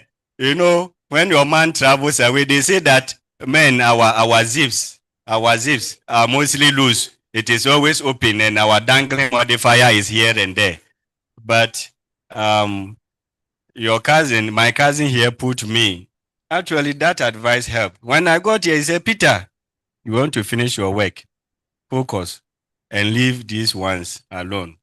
And she kept on reminding me, putting me, like she was replacing Stella that she did not know. So then here, I will say thank you very much for giving that support and a prophecy and all that you have done for me to get to this far. So Congratulations. And tell sister that she owes me. yes. Okay, now, yes. So now you can see her, my dean. My dean wants to engage you. Hi, Stella. Hello, Dr. Pamela. Yeah, it's good to see you. Thank you for trusting us with Peter. Thank you too. We've done our part, and I think we about you. that it's gotten to this. Thank you very much for the support and encouragement. Thank you to everybody. And thank you to Prof. Wamala. He just stepped out. Okay, thank you. Thank you so much, everyone. Stella will meet in chambers to continue the discussion and celebrate. Hey, thank you very much. Thank you very much, everyone, for coming. You have made it a wonderful day for us. Thank you so much. I thank you. Thank you. Lorraine defended the last year in this room, in the Department of Literature. Thank you very much for being a supporter in this journey. Thank you very much.